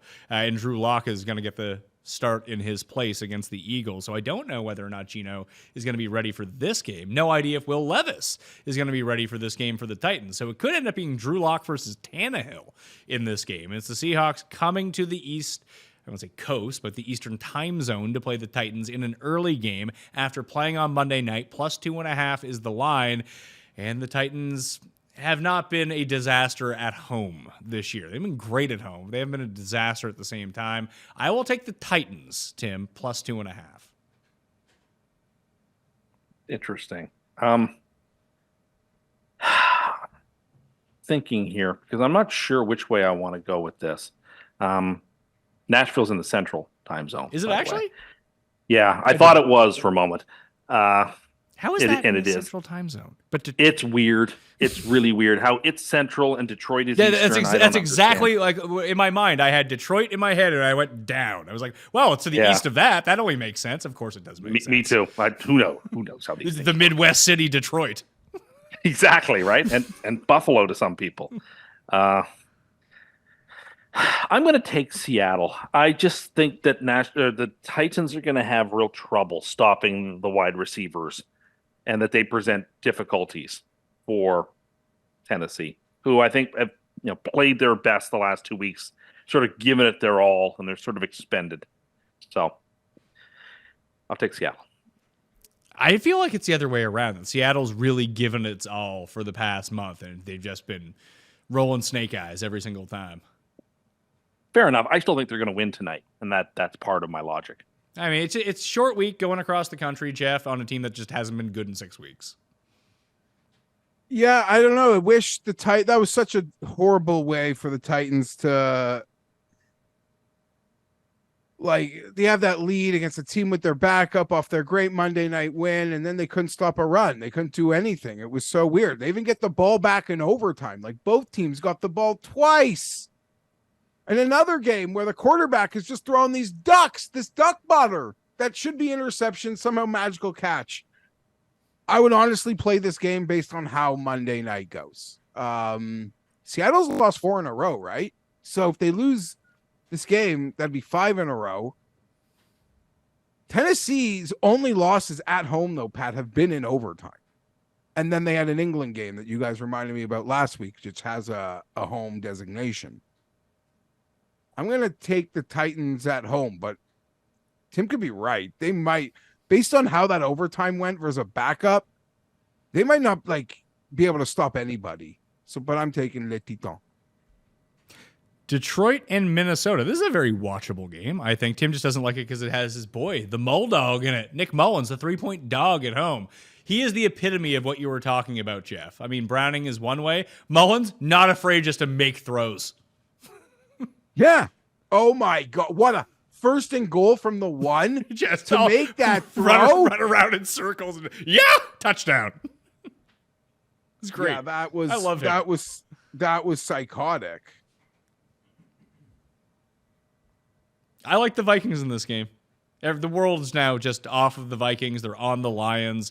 And the Lions look great on Saturday. But I'll take the Vikings at home here. I think their defense is real. If their defense is real and you can blitz the crap out of Jared Goff, he's going to give you the ball a few times. Unfortunately, Mullins is probably going to do the same thing. But again, he can push the ball down the field, unlike everything else that we've seen from, I mean, outside of Cousins. Like Jaron Hall wasn't, I mean, we saw Jaron Hall from one drive. What do we really know? But Dobbs wasn't able to push the ball like Mullins is able to.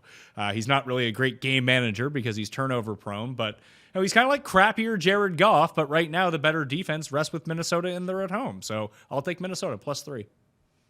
Hale, you said everything I had to say. I like Detroit. I think Detroit found themselves again after what was a few weeks in the wilderness. They look like they were back to firing on cylinders. They're playing a road game indoors. You know how I love road teams that are dome teams indoors. This line is too short. The Vikings just they're cooked. Give me the Lions. Okay. Cats. Are you cat themed this week? Actually, no. That's the only. No, I like the Bengals too. So that's 2 cats that I like. I do not like Jacksonville. Which coach is the cat slayer again? Who kills all the cats? Oh. Stefanski is a cat slayer. Washington and the New York Jets. Likely to be Simeon, I think, starting this game. The Jets are 3-point favorites. I don't think the Jets should be 3-point favorites over anyone. Not to say that they can't. Home cover. Jets, though. Home Jets. Let Geoff tell you. Home Jets is a different team. Great. They still have to score points. Yeah, I'm taking the Jets. Yeah, I am too. It's their last home game of the season. So this is your last chance to back home Jets. I am too. This is a game where this would be a bad win for Washington because it would put them in a muddle of 5-win teams, and they could go from like 4th to like the 9th or 10th pick. They could drop a lot of spots here. Rivera's for sure fired. What's the word on Salah, Tim? Like, is he going to save his job? There isn't a word, but I would say it's tilting towards him leaving. But I honestly, you laugh. I actually think Rodgers is going to have an effectual decision there. I agree. Rodgers goes to bat for him. Well, just like, oh, you're going to let Aaron Rodgers decide these things? Like, well, no. Like, if he decides to back Salah's going to stay. And if he doesn't, then he won't. I personally could go either way on it, whether he stays or go. He's done a very good job with the defense, but I think he doesn't know how to challenge anything, and I don't feel like he's navigated the ups and downs of the season as he. When might you have. say challenge anything, you mean like his quarterback? No, I know actual challenges. He's terrible at He's them. the worst actual challenger, like in-game challenger of plays I have ever seen. It's unbelievable stuff he does or doesn't challenge. But that shouldn't even be his fault. That's like, but it is like program. It should be a program, but the way that Salah goes about it is he'll challenge stuff and win them. That literally doesn't mean he'll challenge like a 4-yard rushing gain because they had marked it a 2-yard rushing gain on 1st and 10. And didn't that happen in the Black Friday game? It's like, we need to challenge this for this 3 yards in the first quarter. Yeah, that wouldn't even be a first challenge. down. It's like, okay, man, great work. I guess that's the sort of stuff that happens. If Rodgers plays, what's the line? 4.5. You think that he's worth 1.5 Rodgers over Trevor Siemian? Because I don't think anybody thinks he's going to play the whole game if he plays, right? What? It'd be like a preseason game. It'd be like the very first preseason game of the season. He'd play like a drive. Jeff. Maybe he'd play a lot more the next week or the week after. Jeff, you're talking about unserious franchises. This is it right here. If you play Aaron Rodgers a preseason schedule on Christmas Eve. What the fuck are you talking about?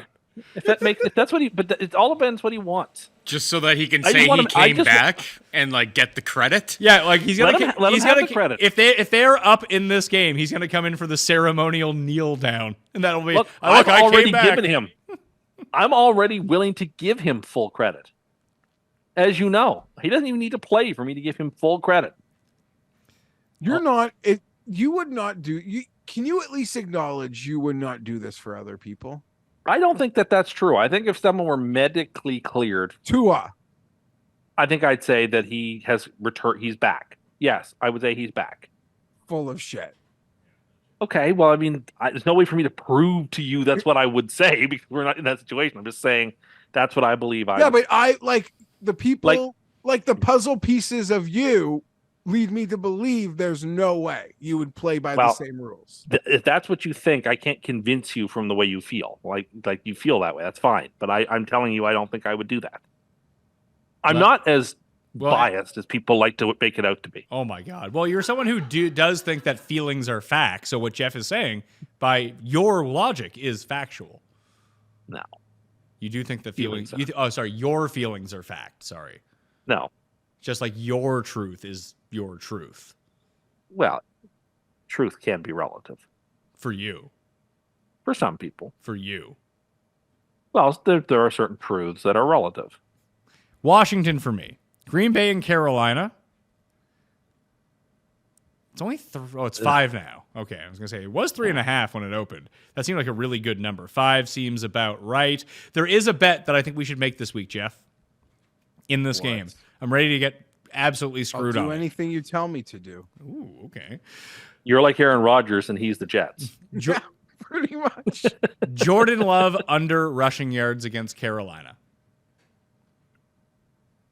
Okay, so watching a lot of the game yesterday, I was actually disappointed. I don't watch a ton of Jordan Love, though he's been on TV a bit the last few weeks, Thanksgiving and the Monday Nighter versus the DeVitos. He's got to run more. I don't know. Nevada felt like this guy could run.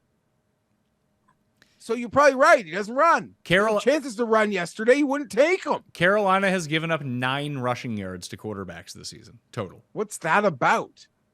They have How's that possible? Why would you run? Why would your quarterback take a single opportunity to run when you're winning every game by so much? And why would you ever risk your quarterback getting a single hit against the Panthers? They don't sack the quarterback, so the only other way they could hit you is if you choose to run. Exactly. Tim actually makes a great point. It is what the point is, but just it's so funny to see. Like even someone like Ritter last week, like Ritter had, I think it was like 5 rushes for -3 yards or something. Like they're very good at setting the edge. They have a terrible interior rush defense, and people just run up the gut against them every single play. You try to run off the edge, it becomes increasingly more difficult, and very few quarterbacks are taking, unless you're Josh Allen, very few quarterbacks are taking a snap and running like the A-gap. So yeah. I'll take Green Bay in a rebound against Carolina. Yes, I will too. So now for the bet, because it's been 2 straight weeks I've used the Packers as a super lock, and they lost outright. I'm desperate now, friends. We got that win total at 7.5. They're at 6 and 8. Yeah. I need 2 of the next 3. And they're playing Carolina. So I need it. And then I can come home splitting them. Why don't you just bet big on the Panthers money line and hedge out of it completely? I don't do that. Packers. Yeah, why would you do that? I might have to make them my super lock just to keep it going. All right, so it's around to Green Bay for us in this spot. Cleveland and Houston. CJ Stroud remains in concussion protocol as of today. He is expected to clear it. This line, being a 2.5-point favorite at home against the Browns, would indicate that at least the sportsbooks, DraftKings Sportsbook, think that he's going to play in this game. So I like the Texans because the Browns aren't at home. I'll try to make it easy on myself. Me too. There's my theme this week is actually like the country western theme. I noticed that. That's my actual theme here. The teams I really, really like. I know it's not like camp, but I actually have a theme. There's 3 teams that I adore this week, and they're all sort of western style mascot team names. So, and this is one of them. I absolutely adore the Texans here. Joe Flacco's not good. Joe Flacco on the road is bad news. The Browns on the road is bad news. Houston should be by rights dead, and they found a way to resurrect their season. You don't win a game like that and then just give up. I just don't believe it. I'm now convinced they're going to make the playoffs, and I love them here. Can I ask a question? To be fair, what everything you said about Houston, I mean, granted, the preseason expectations were different, but the circumstances. Didn't Cleveland do everything you're giving credit for Houston doing last week? You do after a win like that, you just don't blah, blah, blah, blah, blah. I think Cleveland's going to make the playoffs too. Absolutely. You don't have a team drop a Hail Mary on you and things don't go your way. But they already have the game advantage on everybody. They can afford a loss that the other teams can't. And I have to pick, and they're playing each other. So I just feel like the home team against a team that does not play well on the road. Stroud's coming back. That building's going to be rocking, and I like the Texans' chances quite a bit. Yeah, Stroud's for sure playing, right? I would think. It's not for sure because he's still in protocol. I mean, they've been pretty lenient. I understand that, but I mean, not He every didn't play last week, so you're right. Not all concussions are created equally. Hayden Hurst has like short-term amnesia. Now he's out for the year because he had a concussion 4 weeks ago. So if CJ Stroud is really bad, he's not going to play. I'm like addicted to the Browns at the moment, though. Well, it's been profitable, although not last week because the Bears covered. Yeah, or push on the, or there were some two. I guess it kind of moved. What do you got? Cam lines over there? No, there were no. It was Carolina that got to 2.5 for a little bit. Correct. Sorry.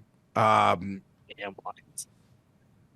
Hey, listen, Cam. At least he's honest. He's looking for it everywhere, everywhere. Like you're slicing his meat, or you the deli counter. The extra chicken ball at. He's always just looking for it. Place. He's looking for it. Cam would have been in his glory yesterday with all the leftover Chinese food that we have that no one ate. It was so. I had a big plate. I did my share. Yeah, I didn't find it was that good, so I It stopped was. eating it. There were a couple things I actually really liked. Okay, I'm glad someone ate it. Geoff, it's your pick. I will take. Oh, it's Houston. It's the Houston game. I forgot which game we were doing. I'll take whoever. I'm just sorry. Cleveland's just been so good to me. I'm taking Cleveland. Doesn't feel great though. All right, Cleveland plus 2.5. It is Trish Stratus's birthday today. Trish Stratus. Do you know how old Trish Stratus is, Geoff? 44. 48. Looks great. What a babe. Anyway. Pat. Yeah. Anyway, so just for a moment, speaking of birthdays, I am turning 40 on Wednesday this week. You sure are. I feel, I don't know, like, I know there's like maybe some like societal norm to like feel some sense of like dread or doom, but I feel great. I look forward to it. I've got nothing to be upset about, but I only know like what's been indoctrinated. And I remember Danny Tanner like being like overcome with fear that he was turning 40. So I don't know. I don't feel any of that. Yeah, because you've been in such a good mood on this podcast. Listen, it's been a bad year. The Chargers fired a coach. We're in the week of that. I am discussing it, but I don't know. Yeah, I don't know. You like just growing up, like sitcom dads made it like, oh, fuck. I don't know. 40. I am 40. That's weird as fuck. Yeah, but back then, let's even say 30 years ago when you were watching this stuff, that 40-year-old, it's like when you see people from the past, like when you see a picture of your great-great-grandfather, you're like, oh my God, how old is he in this picture? Like 50? It's like he was 21 or something like that. Just, our aging has gotten a lot better over the course like the past 50 years. Well, it works out when every place you go to isn't a cloud of cigarette smoke. 35 years ago, literally every single building you went into would have been just engorged in cigarette smoke constantly. Sounds great. But like, you wonder why people aren't aging as rapidly. Well, that would be why. I mean, there's that part of it too. Nutrition. People aren't just drinking whiskey every day all day long. Yeah, like there's a lot less alcohol consumption than there used to be. That helps too. Yeah, there was it's been a few generations since everyone had to be rounded up to go fight in a war. That probably helps. That too. Yeah. Our modern lives have made things a lot easier on us. Look at these hands. It's like they've never worked a day in their lives. And yet they still can't give me an express parking spot at the grocery store. Why don't you just get AI to do your shopping for you? I would rather do it myself. It doesn't sound like you really want to be doing that. Because all you do is just complain about when you're there. Well, how often are you actually in a rush when you're there? Because you always preach how you like to go, you like to look Not around, often, you like to but see what's new. it happens on occasion. So this hyper rare time, you want a special spot for yourself. But it's not just about me. Believe it or not, it's not just about me. It's about the shopper in general. It's just going to be lots tough. of people who go to grocery stores to pick up 1 or 2 or 3 items. But it's going to be I tough. I got a different grocery store policy. If I'm going to spend $40, you can give me a bag. Well, you're going to steal it anyway. So what is it? Right. Hey, by the way, at the grocery store by my house that I go to, they have started giving me bags for free again. They should. Good. Is Good. That would probably bring people back. Is still people will drive an extra 5 minutes to not have to buy a bag. I would. There you go. Well, we're at the second midway point of the show, which means it's time for a second mini version of Cust Corner. Cust Corner, it's Cust Corner. Cust Corner, it's Cust Corner. He's got the hottest takes with the highest stakes. He should be president of the United States, but it's Cust Corner, it's Cust Corner. Cust Corner. Well, I used up my issue. Okay, I have one. I can't recall if I was talking about where I was talking about this, when I was talking about this, but Tim probably doesn't care about this, but Geoff, you would care about this. Why can't I maybe I can, and I just don't know how to find it. I Googled it, nothing came up, so at least I tried to have my best effort. But stockings for kids, or even stockings for whoever it is that you want to get stockings for. I want to get a stocking for my wife. Why can't I go on Amazon or the stocking site and pick out like the 20 things that I want in a stock? They have a list of like 1,000 things. I can pick out 20 of them. They send them wrapped to my house, and I can stuff them in a stocking. So I don't have to go to the store, search around, try to find like 20 things to put in it, wrap it, and then put it into a stocking. Like, it would just be easier if they could do that all for me, put it in a stocking and ship it to me, and then I could just put it by the fireplace. I don't think this is a struggle that Geoff has. No, but the stocking aspect of Christmas seems like it would stress me out. Yeah, it's not something Geoff No, I goes- understand, but he has kids, so he understands the logic behind it. Yeah, I get it. Yeah, that seems like so. It's easy to like buy the one or two things you got to wrap to like on, just like a bag of knickknacks, right? Like that's It's a toothbrush and it's deodorant and it's like I imagine if I was a kid, like nail polish, like there'd been and like it's- like packs of baseball cards or something in my stocking. Yeah, it's like that if sort you of like those, shit, like right? like a little thing of chocolates and et cetera, et cetera. Like, yeah. But like, do other people who aren't in your family come over and like put something in your stocking? No, like that's just like a very like no. It's just like the small or large, whatever, to your family. It's just those people who are there at your house opening presents on Christmas Day. It's an appetizer before you get into the main feast of gifts. Oh, we always had to open our stockings last, I have to say. Really? It was like that's the way our family was. I want to hear in the comment section if that's common or uncommon, because I have no idea. Never if heard it's that common, before. because I all I have is my own personal experience, which is that the stockings were the last thing that we opened, and we did it independently. But we had to open; those were the last things opened. Interesting. The thing is, I wanted to help out my wife because inevitably, the stocking stuffing and the wrapping. Some people don't wrap the gifts in the stocking, as I found out, but Really? my family has always done that, and her family Yeah, does we that do as too. well. Which means that like I'm not gonna go spend the time. I can't wrap anything anyway.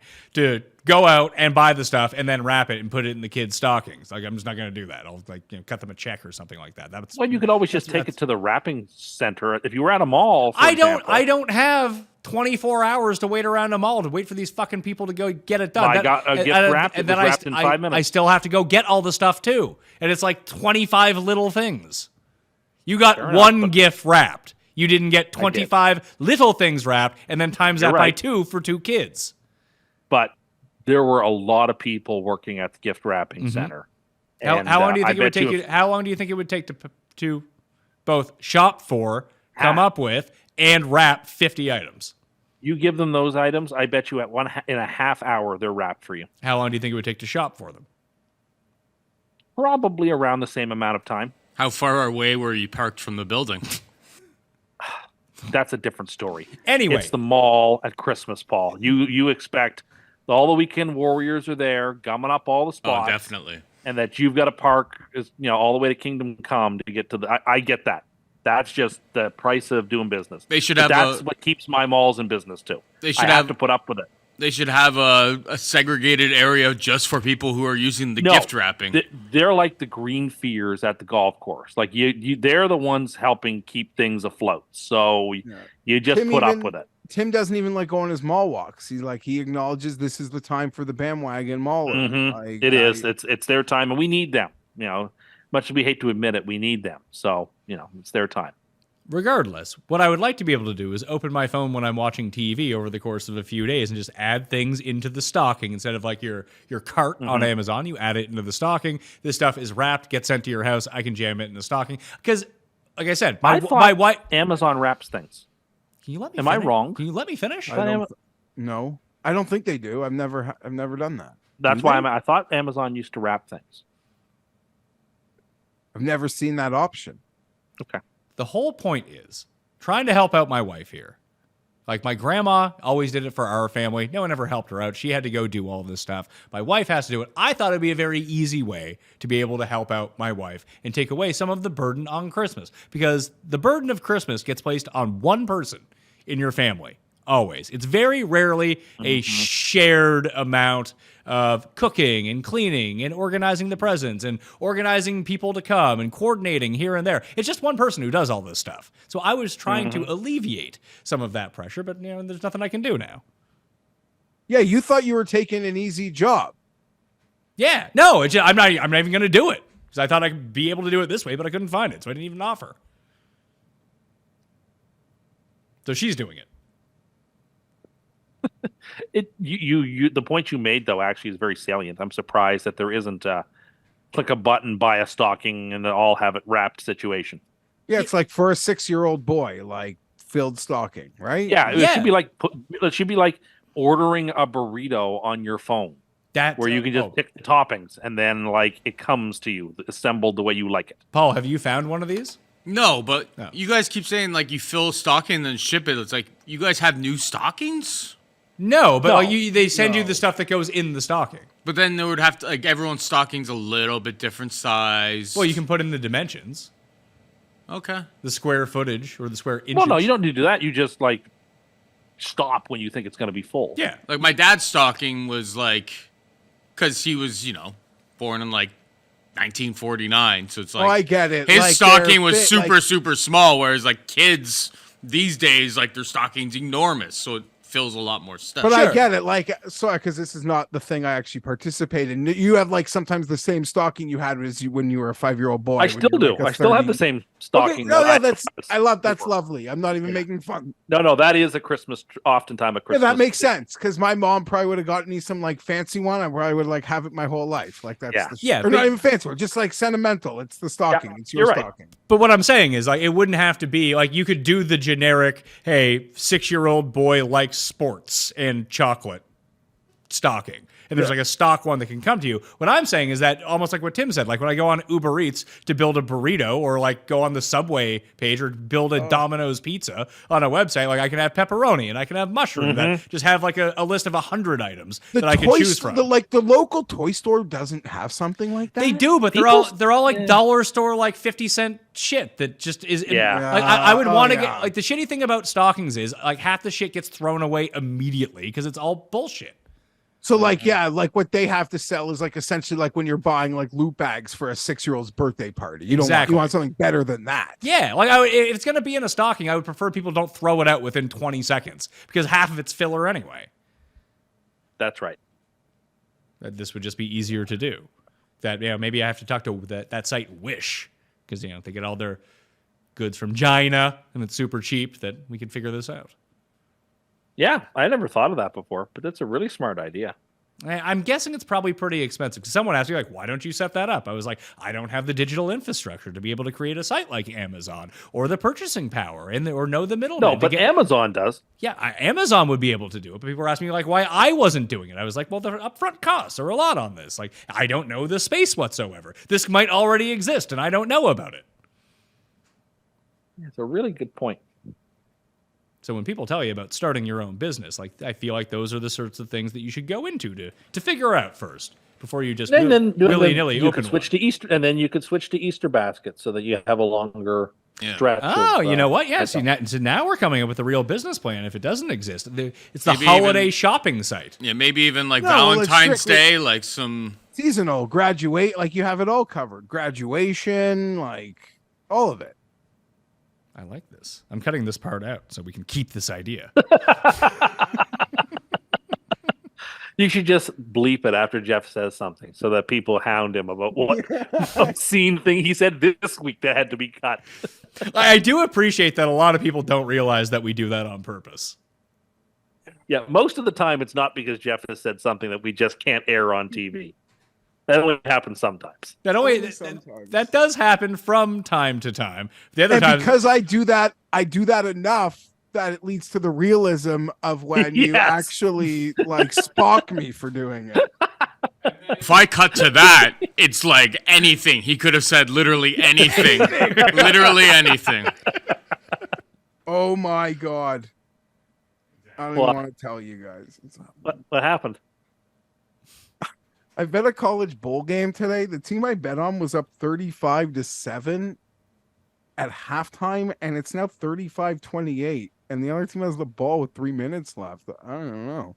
I see. I'm watching. I see. It's a scary game cast. Gabe is tweeting about it. So, oh, what a disaster! He was going on about something. His Twitter feed is the yesterday. best. He was very upset about the calls going against Buffalo in the Bills game as they were crushing the Cowboys. Oh, as Dallas had so many backbreaking calls go against them. Yeah, exactly. Like, all game. Also, did you guys notice? Like, maybe it's just the games I watched. I probably saw like 4 or 5 offensive offsides yesterday. Like, they got that call in. Holy shit! Don't be offside. And on Saturday. Yeah, don't be offside. Easy way to fix that. Don't be offside. Just like no excuse on offense to be offside. You just look down the line of scrimmage, you can see the ball. It was just like Shaq's advice to Kobe. I'll bleep that one. That'll be fun. Yeah, I was going to say, I don't think we should air that. That should be bleeped. Okay, late set of games. We're giving the people what they want for their Christmas gift because we're not doing a Custy Christmas this year. We were going to do a Custy Christmas, Geoff, but then I realized that there's football on Monday that literally no one would watch or listen to it, so why do it? Yeah, there's 2 games or 3 games? 3 games. 3 games. Plus a bunch of NBA games, too. No, I don't think our audience is too concerned about that. Does anyone really care about the Christmas NBA? Does anyone care about the NBA?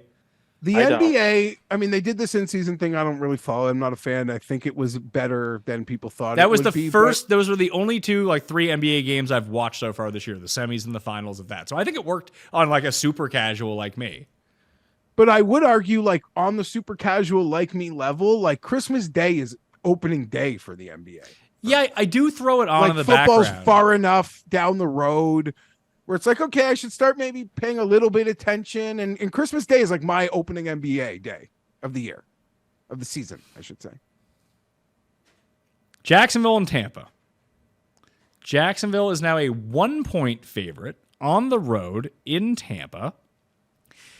I don't know if Trevy's going to play or not. He has this high ankle sprain. He went into concussion protocol. I think it's going to be Beathard playing quarterback. And as we've been doing this show, they just signed some Canadian guy because I saw TSN tweet it out. Nathan Rourke. Yeah, Nathan Rourke. He's the best. They got to play him. Yeah, he sounds fucking. He sounds fucking. You're great, going to Geoff. hear about this on the Bet Best show. I guarantee. Dude, this guy, I'm telling you that he would have anyone, if they needed their season saved, should have been pulling him off the Jags practice squad. I know it doesn't mean anything, but I'm not trying to say because I watched him play up here, but guy can rip snort it up. Oh, he played in the CFL? Yes. Great. I'm taking the Buccaneers. Yeah, I'll take the Buccaneers too. Why? But that doesn't. Do you think they'll actually play him over Bethel? I don't know, but now they have CFL stink in their locker room. You don't want that. He's our generation Strevler. Did you see Sean Payton call Detroit a good CFL team? That's great. Sean Payton. Is that what he's got some quips. Yeah, and then he gets his doors blown off by Detroit. Because they were so good on first and second down in the game. He okay. Then he doesn't mean it as an insult then. Okay, fair enough. No, but it wasn't. I guess it was the nicest way, like reasoning. Has anyone else noticed that Jacksonville is pulling a complete reverse Tennessee from last year? Someone brought this up. I think someone brought it up to me, and I brought it up to you guys, or I brought it up to Cam and Rob. I can't remember who. A few weeks ago, that their record at one point of the season was the inverse, even like week to week wins and losses of what it was a year ago. And then we kind of joked like, they'll probably just lose out now. Now it's happening. Yeah, the Titans lost 7 straight to miss the playoffs last season when it looked like they were a lock to win the division, And like they're in a 3-way tie here. I think they're going to lose this week. And I really like the Texans' chances at least, and the Colts are, in a dogfight. So like, yeah, they could just completely miss out. And I've seen enough Jacksonville the last couple of weeks against in prime time against the Bengals, and then last night against the Ravens to say I don't want to see them anymore. So be it. If Brandon Staley wasn't a loser, there'd be a totally different conversation happening around Trevi, who I'm a big fan of. But he's lucky Brandon Staley's a loser. I don't even blame him. Yeah, I don't blame him. That team's just not fun. Well, I mean, it's funny because, Herbert got a pass last year when he had the broken ribs and played through. It's like, hey, what a tough guy. So far this season, basically, we thought that Lawrence was going to go on IR because he blew his knee out. And they played 3 days later against the Saints on Thursday night and hobbled around. He has a high ankle sprain, which keeps people out 3 to 4 weeks, and he played the next week and tried to run around against the Browns. Now he has a concussion. Like, the guy might just be on, like, a different planet at this point. He's a beast. Tough. Love him. Tough. Beast. What a beast. But eventually you have sustained so many. It was like when people gave Cutler so much shit in that NFC Championship game. He's like, I can't play. Like, what do you want me to do? He's like, maybe... Like, if we have Todd Collins as our backup and 100% Todd Collins can't be better than a 10% me, I don't know what to tell you. Like, eventually you get past the point of no return with injuries where you're actively hurting your team. And Trevi didn't look good on Sunday night. Looked bad. Yeah, that whole team did. Kind of would be funny if they missed the playoffs. Now, I would like them a lot more if Trevi was playing in this game than Beathard, but this seems like the Beathard line of -1, doesn't it? Yeah. Battle of number 1 overall picks if Trevi plays. Who you taking, Geoff? Trevi. Of course. You can't give up on that Tampa over-under. It's over. It's dead. Was it actually officially dead? Yeah, 6.5. Oh, sorry about that. Arizona and Chicago. The Bears are 4-point favorites at home. This could be a battle of who's going to be the hottest QB on the free or on the trade market in the offseason, Kyler and Justin Fields. Geoff, you can pick this game first because I've picked every game first. I will take the Bears. I assume at some point in December it's going to get cold. What a horrific loss though yesterday for them.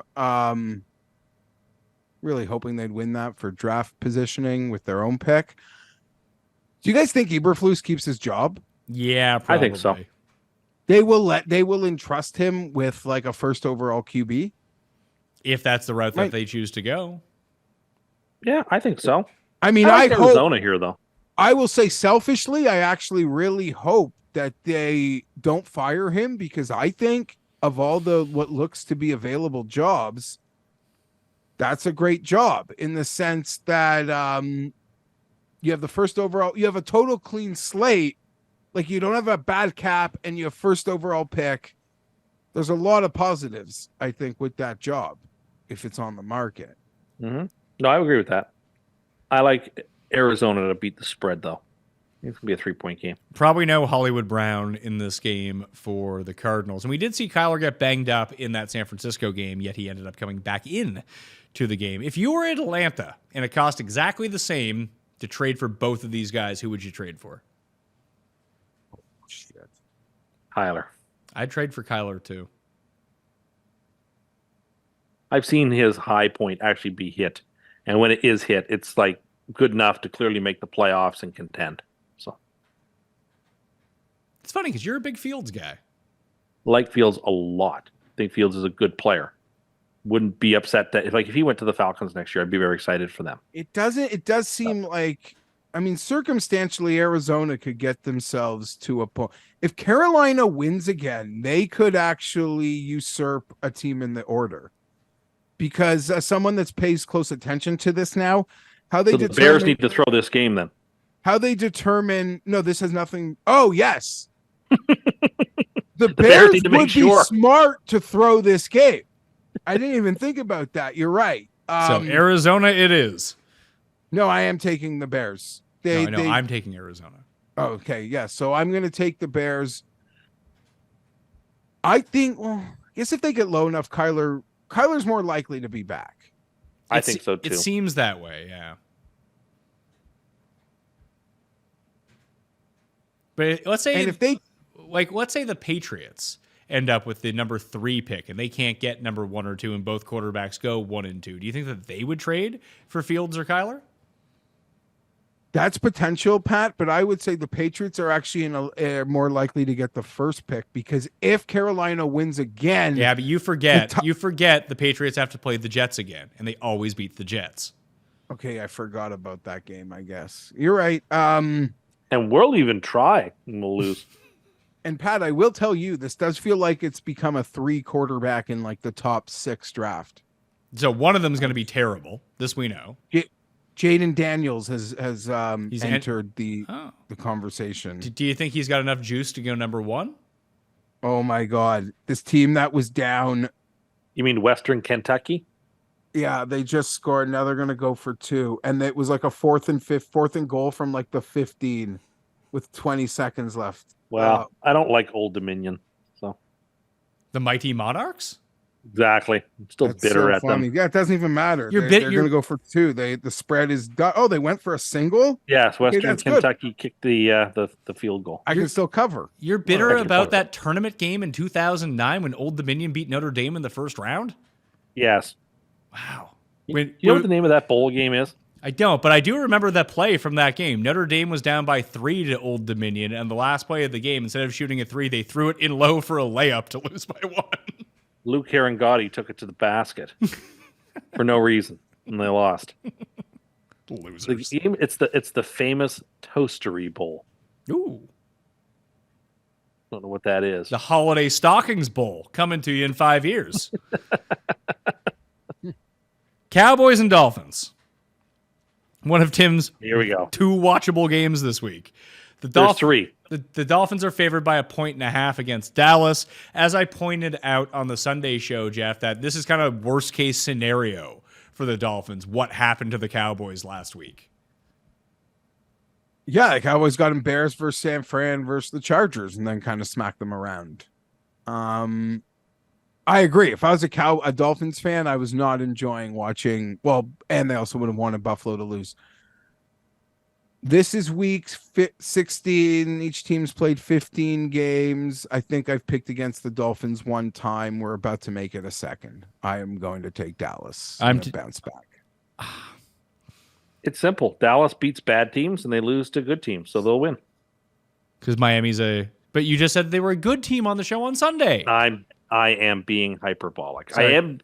I'm taking Dallas because I do think, for all the reasons you indicated, that it's a bad spot for the Dolphins, in that Dallas just got coming off being blown out, and it's a self-respecting thing. And yeah, what I'm really intrigued about is that this is going to be a stress test on the Dolphins' back 4 that most teams have not been able to give them. I'd be very curious to see how they hold up. And my gut is that they won't. So I like the Cowboys here to win this game. I'm teasing the Cowboys up. This cost you last week. I'm going to take Miami. I don't feel great about it, but I really feel like no one's going to take Miami at this spread.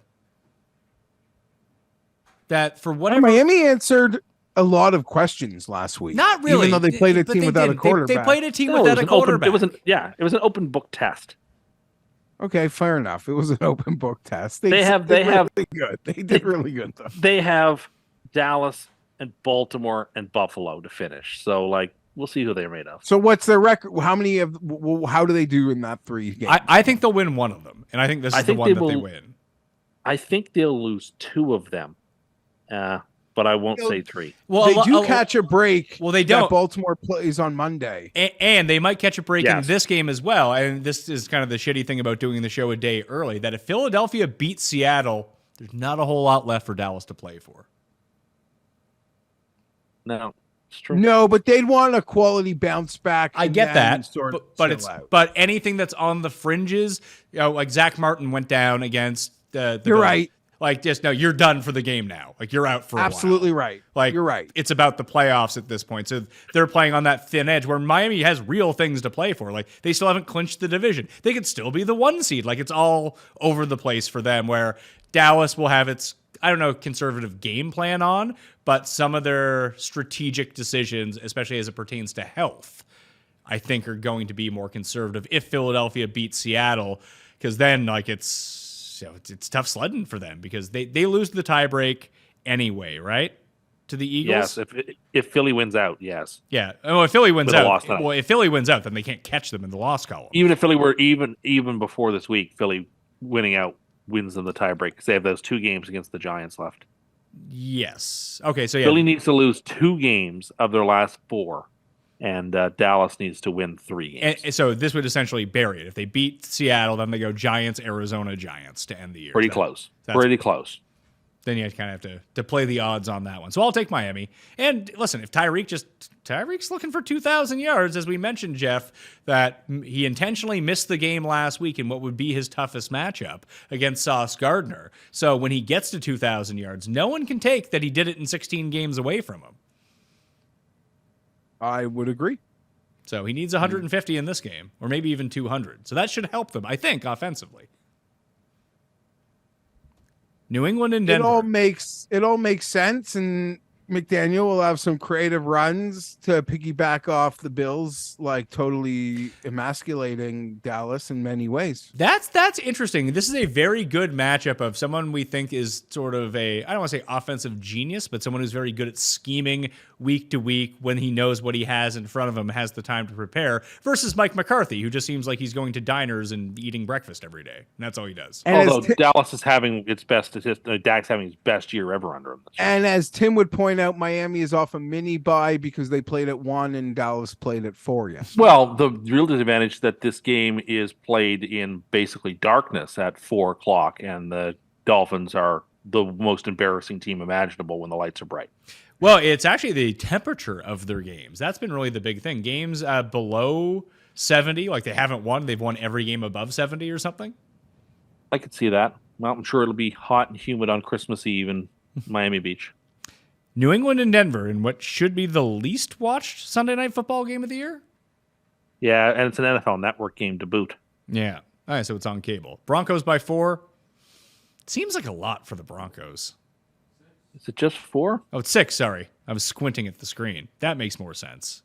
Still seems like a it's lot even for the 6 and Broncos. It's actually 6.5. It is 6.5 right in real time. Yeah, we'll go to 6 on the show. I'll take the Patriots plus 6.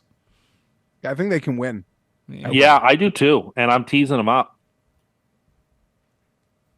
I like the Patriots quite a bit in this game. I think Denver's donezo.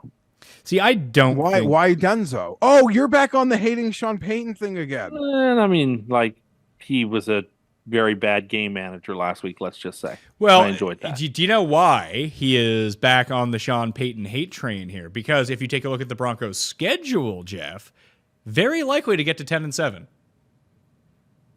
Not very likely, but the Chargers, Patriots, Chargers, and Raiders to end the year. Like they'll be favored in all 3 of those games, probably. I saw if they run the table, they just have a 75% chance of making the playoffs, though. Yeah, well, they're not in, but I mean, I would take the 75% chance right now. Mm-hmm. No, but I would think getting to 10-7 would have gotten you in. But It depends on which teams also get there too. And it depends on if teams actually get there. Because, like, if Cleveland loses this week to Houston, yes, that brings them both up to 8 and then 9 wins. But, you could lose out somewhere. Like, there's other teams that might not get there at the same time, or it propels the other ones in order to do it. So, that's right. You guys are both thinking New England as well? Yeah. I think it's just me a close game. I trust the Denver strategy. This is a good matchup for the Patriots. 13-10. That type of game. Sure. I like the under too. 9-6. Yeah. A miserable game. Vegas. Do you guys do we what? Nothing. Like when I saw Sean Payton yelling at Russ at first on Saturday, I really thought he was just like venting to Russ about like all the bad calls the Broncos got in that goal line situation. But it actually seems like he was like berating the guy, which is weird. And then the internet today, that part of the internet is like, you would never see him do that to Drew Brees. What part of the internet is that? Is that like the opposite Rumble? Are you on blue? Maybe, yeah. Are you on Blue Sky? Is that what's happening? I'm now? everywhere. I'm not on any of that stuff, but I'm everywhere. Okay. Vegas and Kansas City. Monday, early game. Chiefs by 10 is the spread right now. I think Vegas can keep it close enough. I don't think they're going to win, but, division game. Chiefs lollygag through the game. Like, they barely even covered. Like, they ended up scoring points in the game, but, for a while, it looked like the Patriots were going to cover that game. And the Patriots are like God awful.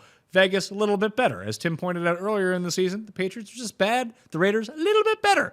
So, and they might get Jacobs back for the game. And like I said, against, with Pierce as coach, they play a little bit tough. And they play to the end, so I will take Vegas to cover. Same here. The Chiefs. And the coin will go with Vegas as well. Giants and Philly, Monday Night Football. So it looks like Hurts is playing tonight. So I would assume that means as long as he doesn't get hurt in the game, then he's going to play next week as well. Do we know if it's Tommy Cutlets or if it's Tyrod Taylor starting the quarterback for the Giants? Do we know that yet? I don't know, but I refuse to bet the Giants against the Eagles. The Eagles just seem to have their number until I see differently. Well, the last time these two teams did play was that playoff game. But no, I don't care. I don't care that's the Eagles at any number to me. Yeah, we're teasing the Eagles down. I'll take Philly as well. Trying to figure out Tim's like Westerner theme tonight or for his parlay. I'm taking the Eagles. Like, oh, come on, the Saints suck, and I'm a Saints guy. Giants can't move the ball. Baltimore and San Francisco. The real treat of the week is the last game that we get. The later game on Monday Night Football is currently 49ers by 5.5 at DraftKings Sportsbook. This is a tough one. We know who the Niners are, and it does feel like there's been a lot of question marks, even if it's, if we're asking the wrong questions about the Ravens, because all they've really done is shown us who they are, and they've been very, very good the entire season. They've had a couple blips, but it's not like every team hasn't had a couple blips along the way. That seems like a lot of points for the number 1 seed currently in the AFC, Tim. You would think so, but San Francisco's just on a different plane right now, and they're healthy. So I'm going to commit the cardinal sin. I'm going to tease the 49ers through 0. Oh, wow. And I'm taking the 49ers. You're going to tease them through 0? I am. That's how confident I am in San Francisco. No, it is what it is, but it's like a very awkward teaser game. It absolutely is, but I kind of feel like it's free money to tack on to the end of it. And obviously your other games are underdogs, or you're not just making a money line ticket, right? Yeah, I'm not gonna. I was thinking about a Christmas Day money line, but there's no point because it would be Philadelphia and Kansas City, and there's just no value in that. I don't know what I want to do with this game. Like I like the rest of the world, feel like San Francisco is probably going to run a train on them, but am I just discrediting Baltimore for no reason? It's not about running a train. The game could be 31-24. Could be. Still cover comfortably. That's the type of game we're looking at. I think Baltimore just doesn't have enough to keep up with San Francisco. Certainly not in San Francisco. What do you think, Geoff? It's been a long time since I've really thought a team was like that much better than the rest of the league. And should be that big of a Super Bowl favorite like I do about this 49er team. So I'm sure they'll look stupid on Monday, but I'm going to pick them. When they got the pieces, they just do it. They just do it. Honestly, I know I've said this earlier in the year, but I just don't see anything going wrong for them. Uh-oh. And when you said that earlier in the year was when things went wrong for them for a bit. Yeah, I know. But, it can't happen twice. I'll take Baltimore then. +5.5 will be my selection. It's the number 1 and 2 Look teams. ahead, though. I mean, they're Might all be looking ahead for the Ravens. Might be looking ahead for the it's all Ravens. They got look ahead. Miami next week. I mean, I don't think they're overlooking the San Francisco game. You're right, but next week's game is a lot more important. I think beating the best team in the league would be important for them. Okay. You don't think that it would be? I'm just saying I think next week's game is a lot more important. I wouldn't show all my tricks to San Francisco. One, because I have a chance to play them in the Super Bowl and will need them then. Secondly, I have Miami next week. So I would be a little bit more vanilla. What tricks do they have? It's just Lamar running around in the backfield and taking off. Just saying I wouldn't play all my cards in this game if I didn't have to. All right. I'd wait for Miami, or if I played this team again in February, I'd want to have some things to pull out of my sleeve. Trying to look at the Niners. Who are the top defenses that the Niners have played this year? Dallas, I guess, and they just stomp them. The Cleveland, to whom they lost. Yeah, and they got shut down by the Browns. But that's when they didn't have Debo or Trent Williams, so that was a bit tough on them. They lost McCaffrey in that game. Other than that, that's kind of been and they lost to the Vikings, who have a top 5 defense. I mean, the Ravens have the number 1 defense in football right now. The Niners are number 3, which is helpful for them. So they haven't, outside of the Cowboys game, they have, their only struggles have really come against these very elite end defenses that can, shut you down on the ground and shut down McCaffrey. And Baltimore's been able to do that. So if I was looking for a case, that's the case I'm going to make to myself to take the plus 5.5. Although I really think this do you think this gets to 7, or do you think it maxes out at 6.5? I would say 6.5. I bet you at 7 there would be a lot of buyback on the Ravens. Yeah, it can't get to 7. It would get. I wouldn't. People love the Ravens too. Lamar, I I know people give Collinsworth a hard time. And look, Lamar plays great in primetime. I loved Collinsworth skiing analogy with Lamar. Those moves he was making last night. You'd have to have watched the telecast to know what I'm talking about, but magic. But another guy throwing up these ducks. Guys come down with ducks. Not afraid to just throw a duck. And that was the Kurt Warner strategy, and it worked until it didn't, and then it started working again. Yeah. Okay. Let's get to our super locks, or I guess they're still for this week only, still called the Omaha Steaks Premium Picks of the Week. Order them. Code Mayo, omahasteaks.com. Geoff, are you locking in Green Bay again? Yeah, I'm going to lock in Green Bay. Jesus, man. Green Bay -5? Sure. It's Carolina, right? Yeah. They better. Tim? 3 teams. The 3 Western country teams I like. The Texans, the 49ers, and the Cowboys.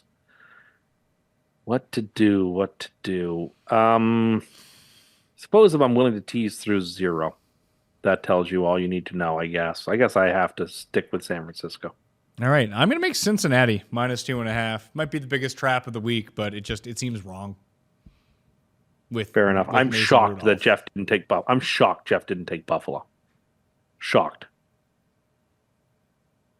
Okay, you want me to take Buffalo? I'll take. Oh, Buffalo. I'm just shocked that the way the reaction you had. Sure, I'll take Buffalo. Switch it. Buffalo -10.5. Can I tell you what just happened? Sure. I'm guessing something must have happened against Old Dominion. So they were up 35-7. Now it's 35 all in overtime. You're like, wow, that's crazy. Old Dominion gets the ball first, Pat. They get it to 1st and goal from the 1. 3 straight runs unsuccessful. Okay? They're still going to go for it. They get a false start. Okay, shit. They're at the 6. They got to kick the field goal. Blocked! With 35-7. This feels rigged. And I don't know whether Tim was making fun of me before, but this is the famous Toastery Bowl. I will not be betting another bowl game. And that's not a line I can live up to. So that's a lie. But wow. I should stop after What did you know about the Monarchs? Nothing. Okay. All right. That's fair enough.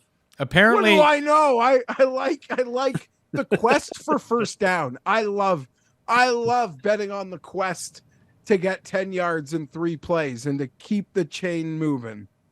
I enjoy it. No, Bulls are stupid. Apparently, Yeah, Nathan, but- apparently but how Nathan could you- Rourke was claimed off waivers by the Patriots, not the Jags.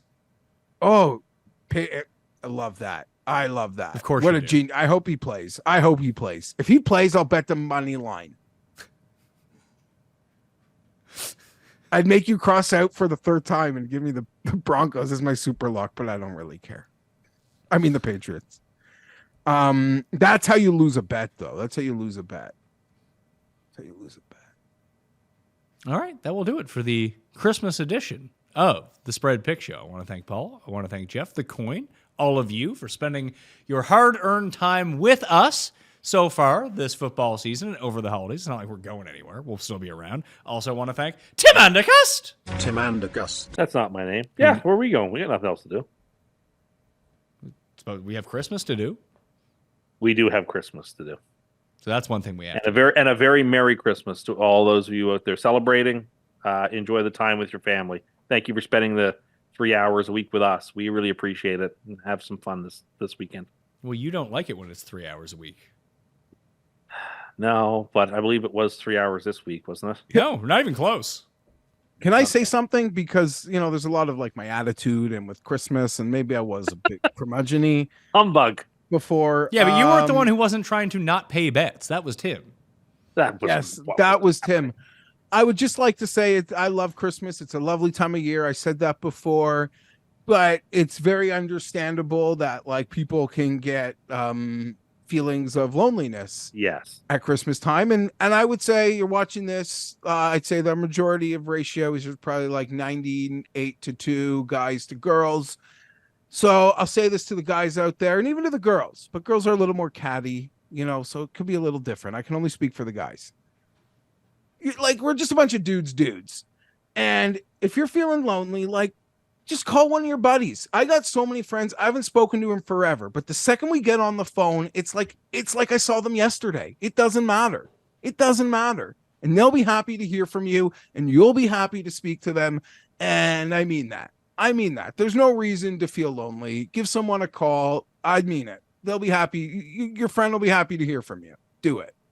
That is very lovely advice. That's great, Geoff. I second that. I'm not a total curmudgeon. That's great. Do you want to give out your phone number so they can call you? No, but my DMs are open if Okay. you're like that down and need a positive word. Mine are not, because it would become very toxic very quickly. That is true. I will give Tim credit for that. It would not be a good move for him to open his DMs. It would just be a mixture of people saying hateful things and blaming me for stuff, or asking me to say certain things. Say something Or horrible about my things mother. that Say something nice about Yeah. my mother-in-law, please. Exactly. It would be that kind of stuff, or it would just be vitriol, or no, I just, the internet's negative enough. I don't need that.